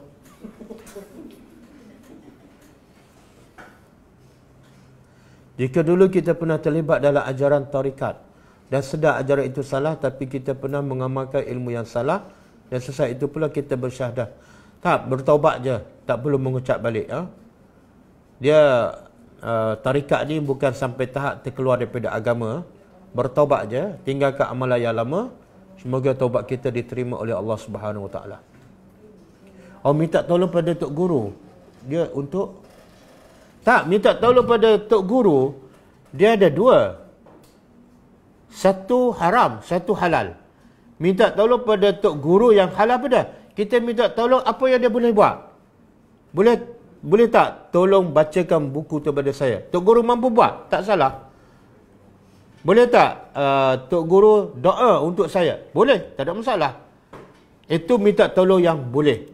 Ada satu lagi minta tolong yang haram, iaitu kita minta tolong daripada tok guru benda yang dia memang tak boleh. Contoh, tok guru boleh tak sembuhkan penyakit saya? Itu haram dan syirik. Ada. Ada, saya ingat ada lah. Muka surat 26. Saya penulis, saya ingat. Ada. Jadi saya tak jadi post beli buku ni. Doa yang dibaca oleh Ghulam ada dalam buku ni. Saya ingat lagi ada. Buku Nafana Doa dan Zikir Harian. Macam mana nak fahamkan orang yang kebaikan mesti ditunjukkan, bukan untuk menunjuk-nunjuk. Macam mana?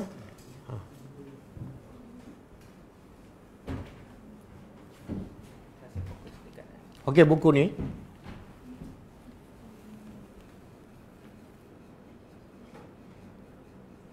Okey.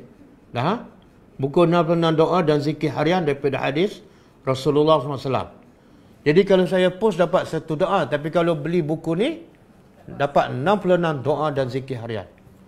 Jadi saya tak nak merugikan pelajar. Macam mana nak fahamkan orang yang kebaikan mesti ditunjuk-tunjuk? Saya tak faham soalan. Turun sikit dia. Yang tadi. Apa maksud tu? Macam mana nak fahamkan orang yang kebaikan mesti ditunjuk?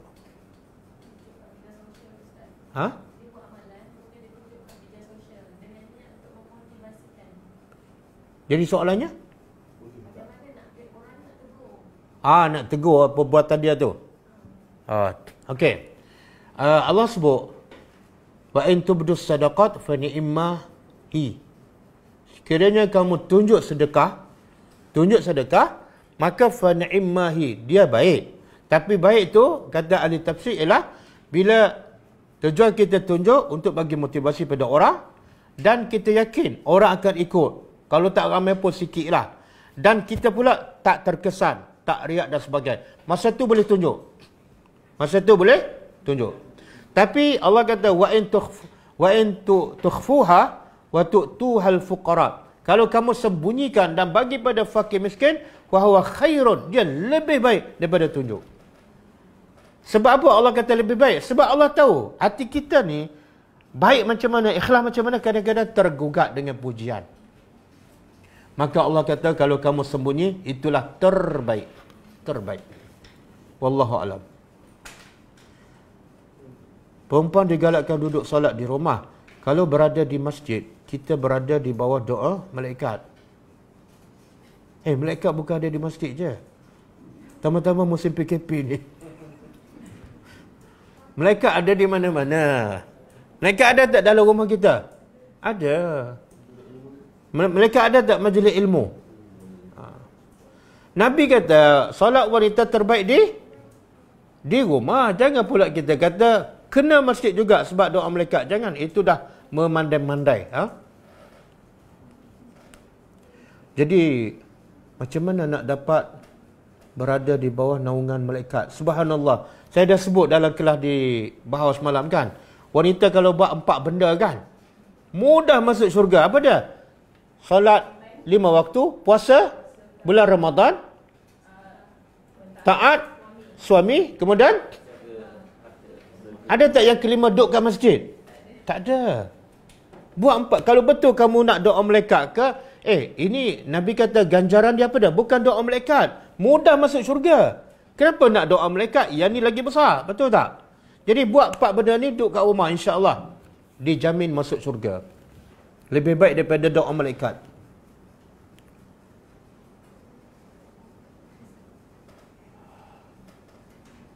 Ustaz, apa pendapat Ustaz berkenaan menghadiri ilmu agama secara online ataupun menghadiri ilmu agama yang diadakan berdekatan rumah sedangkan waktunya sama? Mana lebih baik? Dan macam inilah, dua-dua ada kebaikan dan ada kekurangan. Nabi kata apa? Nabi buat contoh. Orang yang belajar ni seumpama macam air hujan turun. Air hujan turun di tanah kan. Tanah tu macam hati manusia. Tanah yang pertama ialah tanah tu boleh menerima air dan boleh mengeluarkan tumbuh-tumbuhan. Mana hati orang tu bersih, bila dapat ilmu, dia boleh bagi kebaikan pada orang. Okey? Macam bumi, turun air, keluar tumbuhan, tumbuhan tu beri manfaat pada orang. Itu hati yang pertama. Hati yang kedua, dia hanya boleh menakung air je. Hati tu hanya boleh menakung air saja. Jadi Nabi kata, macam bumi yang menakung air, tapi bumi tu tak boleh menumbuhkan tumbuhan. Tapi orang lain boleh datang ambil air tu daripada tempat tu dan orang lain dapat manfaat. Bumi tu tak boleh. Makna hati tu tak boleh. Dia dengar tapi dia tak faham ataupun dia tak sampai pada orang. Boleh faham? Yang kedua. Yang ketiga, Nabi kata bumi yang qayqa'an, iaitu bumi yang kering. Turun air pun dia tak boleh menakung air dan juga tak boleh menumbuhkan tumbuhan. Itu hati yang keras. Dengar apa pun, dia pun tak faham, tak dengar, tak masuk. Jauh sekali nak bagi pada orang. Jadi, yang penting apa dah? Daripada contoh yang Nabi buat ni, yang penting apa dah? Tempat belajar ke apa? Hati. Hati. Kadang-kadang kita duduk dalam majlis ilmu. Betul lah ada hadis, malaikat penuh buka sayap dan semua malaikat berdoa pada orang yang berada dalam majlis ilmu. Tapi kalau hati yang duduk dalam majlis ilmu tu kosong, 5 tahun dah belajar tak berubah apa-apa. Sebab apa? Dia jenis yang ketiga. Ada orang yang belajar kat rumah online tapi hati dia jenis pertama. Dia faham, dia dengar, dia amal, dia sampaikan. Berapa ramai yang dapat ilmu daripada dia yang hanya belajar kat rumah. Sebab apa? Hatinya bersih. Boleh faham? Dan pengalaman saya lah, sejak PKP ni, kita buat kelas online. Dibandingkan, saya ingat berapa bulan baru kelas online ni? 6-7 bulan kan? Dibanding dengan saya buat kelas secara offline, di rumah ke, di masjid ke, 7-8 tahun. Kesannya sangat-sangat berbeza. Yang mendengar secara online lagi hebat kesannya. Lagi hebat kesannya. Sampai boleh buat nota, boleh buka kelas, boleh mengajar orang. Orang pula ada masalah, tanya dia walaupun dia bukan ustazah. Hasil daripada apa? Ilmu online. Jadi ilmu online ni sebenarnya kita belajar berguru, tak laki juga. Sebab ada nampak ustaz kat depan kan. Lepas tu boleh tanya soalan, ustaz jawab direct. Cuma jarak je. SOP kan. Wallahu alam. Nak tanya, kalau saya buka kedai makan, lepas nak tutup kedai, ada makanan lebih, saya tak boleh nak jual untuk esok. Jadi kalau saya buang makanan tu masih elok, berdosa ke saya atas sebab membazir? Kalau saya sedekah, nanti pekerja curi awal-awal untuk sedekah. Ha? Dia nak sedekah, takut kerja dia mari awal dia ambil, waktu sebelum ambil waktu. Macam mana pekerja curi? Adik, yang berniaga macam ni dalam dilema lah. Contohnya restoran kan. Bila makanan dah terlebih, kadang-kadang tak habis. Kalau dia buang, berdosa. Sebab benda tu elok lagi. Kalau dia bagi pada orang, jadi isu juga kan. Sekarang pun ada isu. Ramai yang restoran bagi makanan kepada sekolah agama ke mak tafiz. Kadang-kadang makanan tu masa dia bagi elok, tapi lepas setengah jam dah rosak kan. Kemudian satu lagi isu, kita bagi tu bukan kerana Allah. Bagi sebab tak habis. Kan? Sebab itulah kita bagi yang tak berapa elok. Kalau betul ikhlas, bagi yang masa mula-mula nak masak tu. Mula-mula masakkan panas lagi. Jadi dilema, saya pun carilah jalan keluar. Kalau selalu buka kedai dan selalu tak habis, besok kita buat sikit lah. Jangan buat banyak. Biar tak cukup, jangan bazir. Lepas tu standby je. Kalau tak cukup, kalau habis, standby je. Masak. Masak jangan banyak. Orang kita fikir apa bila berniaga?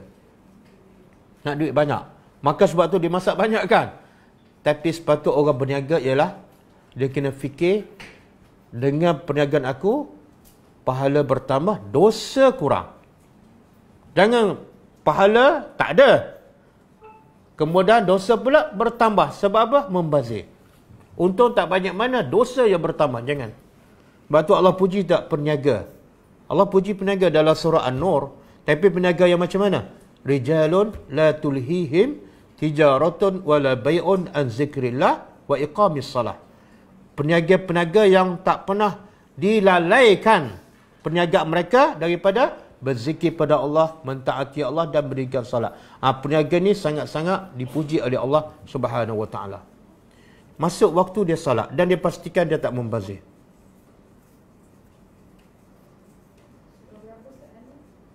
Surah 24 ke? Rijalun la tulhihim.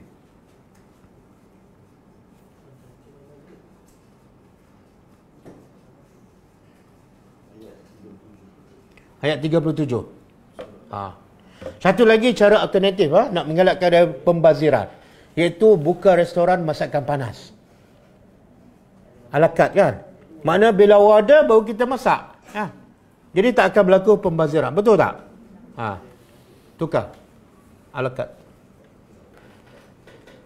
Apa punca penyakit was-was? Was-was ni mana? Tak yakin dah. Jadi punca penyakit was-was ialah tak yakin pada Allah. Tak yakin pada diri sendiri. Orang was-was ni lagi bahaya pada dia tak percaya pada diri sendiri. Nabi cakap salat macam ni. Angkat takbir sekali. Dia tak percaya pada Nabi. Dia angkat pula 3 kali. Kan? Makna dia tak percaya pada Nabi dan lagi parah, dia tak percaya pada diri dia sendiri. Itu yang menjadikan was-was. Jadi cara nak merawatnya, tambahkan ilmu, mantapkan ilmu, belajarlah sunnah-sunnah Nabi dan sentiasalah bersama orang-orang yang beriman dan bertakwa. Isteri bangun qiyam malam, mesti ada izin suami tiap-tiap malam. Atau sekali izin dah cukup sampai bila-bila? Tak, dia kalau kita sebenarnya kalau dah kahwin, kita kenallah suami kita kan. Kalau kita bangun sekali, ataupun kita minta izin sekali, dia izinkan. Makna lepas tu dia izinlah, tak payah minta malam-malam. Nanti dia boring kan, dia tak malam nak. Dahlah dia pun tak bangun. Lepas tu suami pula, isteri minta dia tak malam. Jadi kalau minta sekali dia bagi tu, teruskan. Kalau dia tak suka, mungkin insya-Allah dia akan tegur lah kan.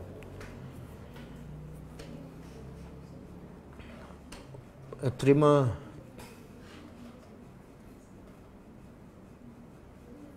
Doa ketika berdepan musuh. Ada. Siap bagi muka surat tu. Beli buku tu.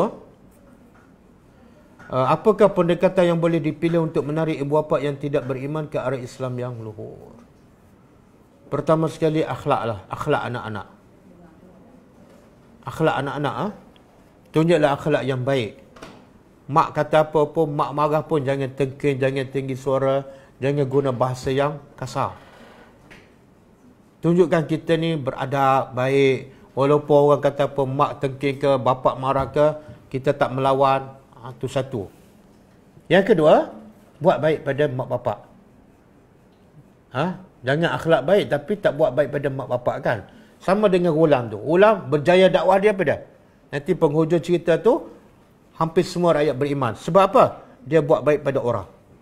Bila buat baik pada orang, tiba-tiba ada bukti yang mengukuhkan lagi bahawa budak ni betul, terus orang beriman. Tanpa cakap panjang, tanpa fikir panjang. Jadi buatlah baik pada mak bapak, walaupun dia buat jahat pada kita. Selalulah bantu, tanya khabar dia. Kalau dia perlukan duit, bagi duit. Dia perlu bantuan, tenaga, pergilah balik bantu dia. InsyaAllah satu hari hatinya akan lembut. Dan ini kaedah daripada Allah, daripada Al-Quran, surah Fussilat. Allah kata apa? Idfa' billati hiya ahsan. Tolaklah kejahatan dengan kebaikan. Jadi kalau dia jahat, kita buat baik je. Dia jahat, kita buat baik lagi. Allah kata apa? Fa idzal ladzi bainaka wa bainahu adawah. Apa lepas tu? kalau kamu dengan dia ada hubungan permusuhan, tapi dia buat jahat, kamu buat baik. Dia buat jahat, kamu baik. Allah kata di hujungnya, waliyun hamim. Hubungan kamu akan jadi kawan baik. Ya, logik tak? Kita buat baik pada dia, dia buat jahat. Kali kedua, kita buat baik lagi. Dia fikir dah 10 kali. Kenapa aku nak buat jahat pada orang buat baik ni? Teruk sangatlah aku. Kan? Kalau kita selalu buat baik, akhirnya dia akan berhenti. Sebab rasa tak patut dia buat jahat kepada orang yang buat baik.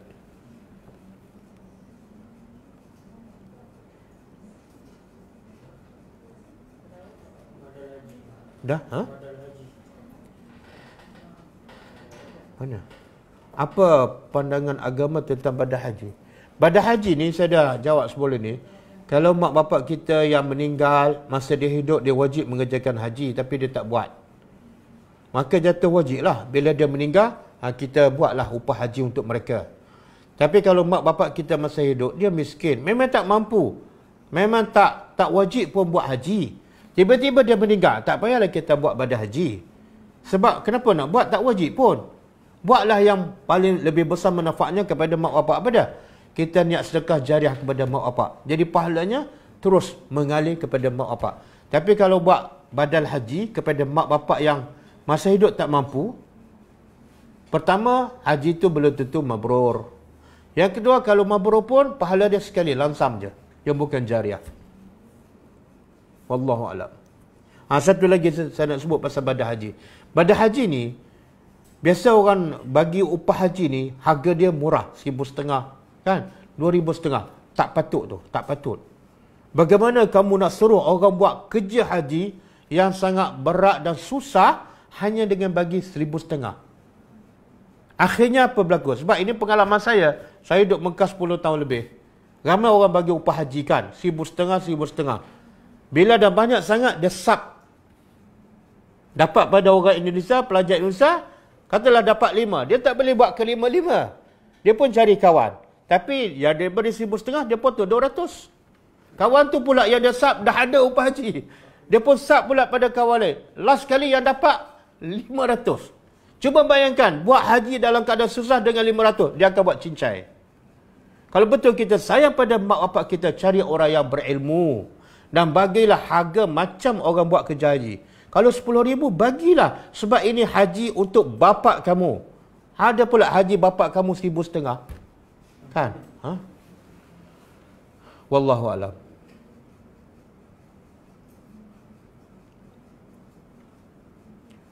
Nak tanya Ustaz, saya apa tu? Kitab. Kelebihan-kelebihan amal, hadis sahih dan lemah. Bolehkah saya baca untuk ahli keluarga? Boleh baca buku apa sahaja, tapi pastikan sumber rujukannya betul. Kalau nak baca buku fadail amal, tak salah, tapi cek dulu. Kalau hadis sahih, baca. Kalau hadis dhaif, kena bagi tahu. Kalau hadis palsu, jangan baca. Oh Ustaz, saya tak tahu yang mana sahih. Jangan baca. Cari buku yang betul-betul semuanya sahih. Kita nak sampaikan kepada keluarga kita, nak bagi makan pun, bagi makanan terbaik. Nak beli pakaian pada anak keluarga kita, bagi yang terbaik. Ini nak bagi agama, lagi kena terbaik, lagi kena pastikan kesahihannya. Sebab agama tu anak kita nak bawa sampai ke akhirat. Jangan pakai cincai je. Wallahu a'lam. Sekarang saya dengar Ustaz di FB dan juga Ustaz-Ustaz lain, sama juga pahala dapat. Mengajar ilmu jambik macam ajar masak, ajar faham pokok. Ada apa dia soalan tu? Dia buat benda-benda kehidupan harian lah, muamalah kan. Ajar memasak, dia buat kelas mengajar tanam pokok. Kat situ tak ada unsur dakwah pun. Kehidupan. Ada ganjaran masa dia tak ajar orang. Mengajar benda-benda tu. Dia macam ni. Syarat sesuatu amalan akan jadi pahala dan diterima oleh Allah, dua je. Satu, buat betul-betul kerana Allah. Yang kedua, perbuatan itu mesti menepati sunnah Nabi. Ataupun paling kurang tidak haram. Okey, kita ajar masak. Ajar orang memasakkan. Niat kerana apa? Kalau bukan kerana Allah, tak jadi pahala, dapat dunia lah. Betul lah tak berdosa. Tak dapat dosa. Tapi tak dapat pahala. Sebab kita buat bukan kerana Allah. Apa saja yang buat bukan kerana Allah, tak jadi pahala. Belajar, mengajar menjahit ke, kan? Tapi kalau kita kata, niat, aku ajar masak ni kerana Allah, supaya bila dia pandai memasak, dia dapat jadi isteri yang baik untuk suaminya, dan suaminya pun sayang pada dia, dan dia boleh fokus pada ibadat. Okey? Kerana Allah dapat pahala. Boleh? Panjangnya niat ustaz. Tak apa. Tak apalah, yang penting dapat pahala tu. Lelaki dibenarkan kahwin 2, 3 ataupun 4. Adakah kahwin seorang saja sebenarnya adalah lebih baik di sisi Allah walaupun dia mampu dalam segi zahir dan batin? Tak, yang terbaik ialah bila dia boleh berlaku adil. Kalau dia boleh berlaku adil pada 2, 2 lah baik. Kalau dia boleh berlaku adil pada 4, 4 lah yang baik. Boleh? Tapi kalau dia tak berlaku adil, tiba-tiba dia kahwin 2, 2 tu tak baik lah. Bahkan dia akan menanggung dosa. Kalau dia rasa macam saya tak boleh lah berlaku adil, cukup satu. Cukup satu. Kalau nak banyak, sabar. Dalam syurga, ramai.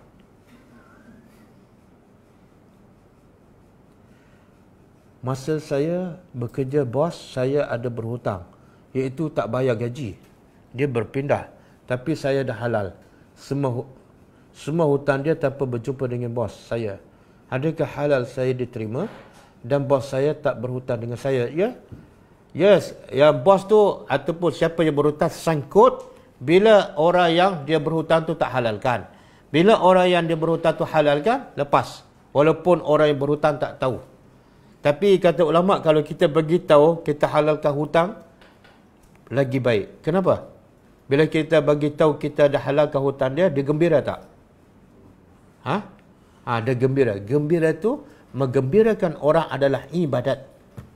Bahkan amalan yang antara yang Allah suka. Dia sangat seronok, ya Allah, kalau tak saya susah nak hidup, duk fikir pasal hutang-hutang. Bila awak langsaikan gembira, itu ibadat yang antara yang paling Allah suka, menggembirakan orang. Seseorang mula mengikut kelas agama, tapi bila dia ceritakan kelas agama ini, menyuruh kita belajar tentang apa tu? Kitab Taurat dan Injil. Mula memperlekehkan orang yang, tak betul lah tu. Tak betul. Tahu, Marisa tu. Bila dia menceritakan kelas agama, menyuruh kita belajar, tak betul tu. Dia, bila dah datang Quran, semua kitab lain terbatal. Taurat ke Injil terbatal. Jadi tak boleh kita belajar selain daripada Al-Quran. Kecuali kita belajar daripada kitab Taurat sebagai perbandingan agama dan untuk kita berdakwah. Itu tak apa. Kalau tujuan untuk berdakwah, nak berhujah dengan orang Kristian ke Nasrani, itu tak apa. Tapi sebelum kita belajar kitab lain, kita kena mantapkan ilmu Al-Quran. Kalau tak, kita boleh goyang dan terpesong. Sekarang ni macam mana selawat ada, selawat apa yang terbaik?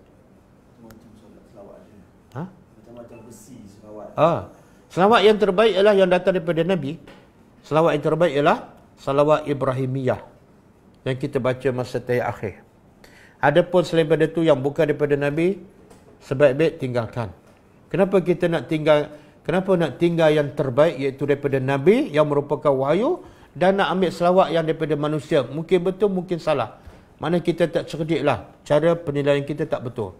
Ambil yang kurang pasti betul dan tinggal pada yang pasti-pasti betul. Kalau kita ada berhutang dengan seseorang tapi kita lupa untuk bayar, dan orang itu pun tak minta, apa hukumnya? Terlupa nak bayar. Sekarang dah ingat kan? Bayarlah. Sekarang dah ingat, bayarlah. Kalau terlupa, semoga Allah ampunkan dosa.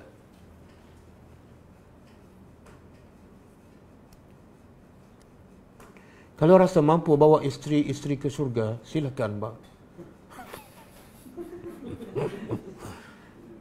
Siapa tu? Fariziani. Janganlah nasihat macam tu. Tak tahu nak perli ke nak bagi motivasi. Apakah hukum kita tegur ustaz yang tak ikut Al-Quran dan hadis ataupun yang tidak buat apa yang dia ajar? Sebenarnya hukum menegur orang yang buat salah, hukumnya adalah wajib, fardu ain. Walaupun yang buat salah tu adalah ustaz. Sebab Nabi kata apa? Man ra'a minkum munkaran. Siapa saja melihat kemungkaran. Siapa saja, anak murid ke, guru ke, pemimpin ke, rakyat, tengok kemungkaran. Daripada siapa? Tak kira daripada siapa. Falyughayyirhu biyadihi. Dia kena ubah. Jadi Nabi tak kata kemungkaran apa dan kemungkaran daripada siapa. Yang penting benda tu betul-betul ulama sepakat kemungkaran. Maka kena tegur. Dan cara tegur dengan kuasa, dengan tangan. Kalau tak mampu dengan lidah. Kalau tak mampu dengan hati. Jadi ustaz sepatut ustaz tak payahlah terasa hati bila ditegur oleh pelajar. Sepatut ustaz berlapang dada dan ucap terima kasih pada anak murid. Sebab bila anak murid tegur, itulah tanda anak murid sayang pada guru. Tegurlah. Apa masalah? Saudara kita ni Nabi kata saudara kita Nabi kata seperti cermin, kan? Cermin kepada kita. Kadang-kadang kita tak sedar kesalahan kita. Bila duduk depan cermin, baru kita nampak jerawat, kan? Kita tak nampak jerawat melainkan setelah depan cermin. Jadi anggaplah saudara kita, termasuklah pelajar kita, cermin. Dia nampak kesalahan, kita tak nampak. Maka berterima kasihlah pada dia yang menegur kita. Okey dah. Oh, 12.30 dah. Ya Allah. Kenapa tak bagi tahu? Okey, cukup lah. Kelas kita akan datang ialah besok pukul 10.30 insyaAllah.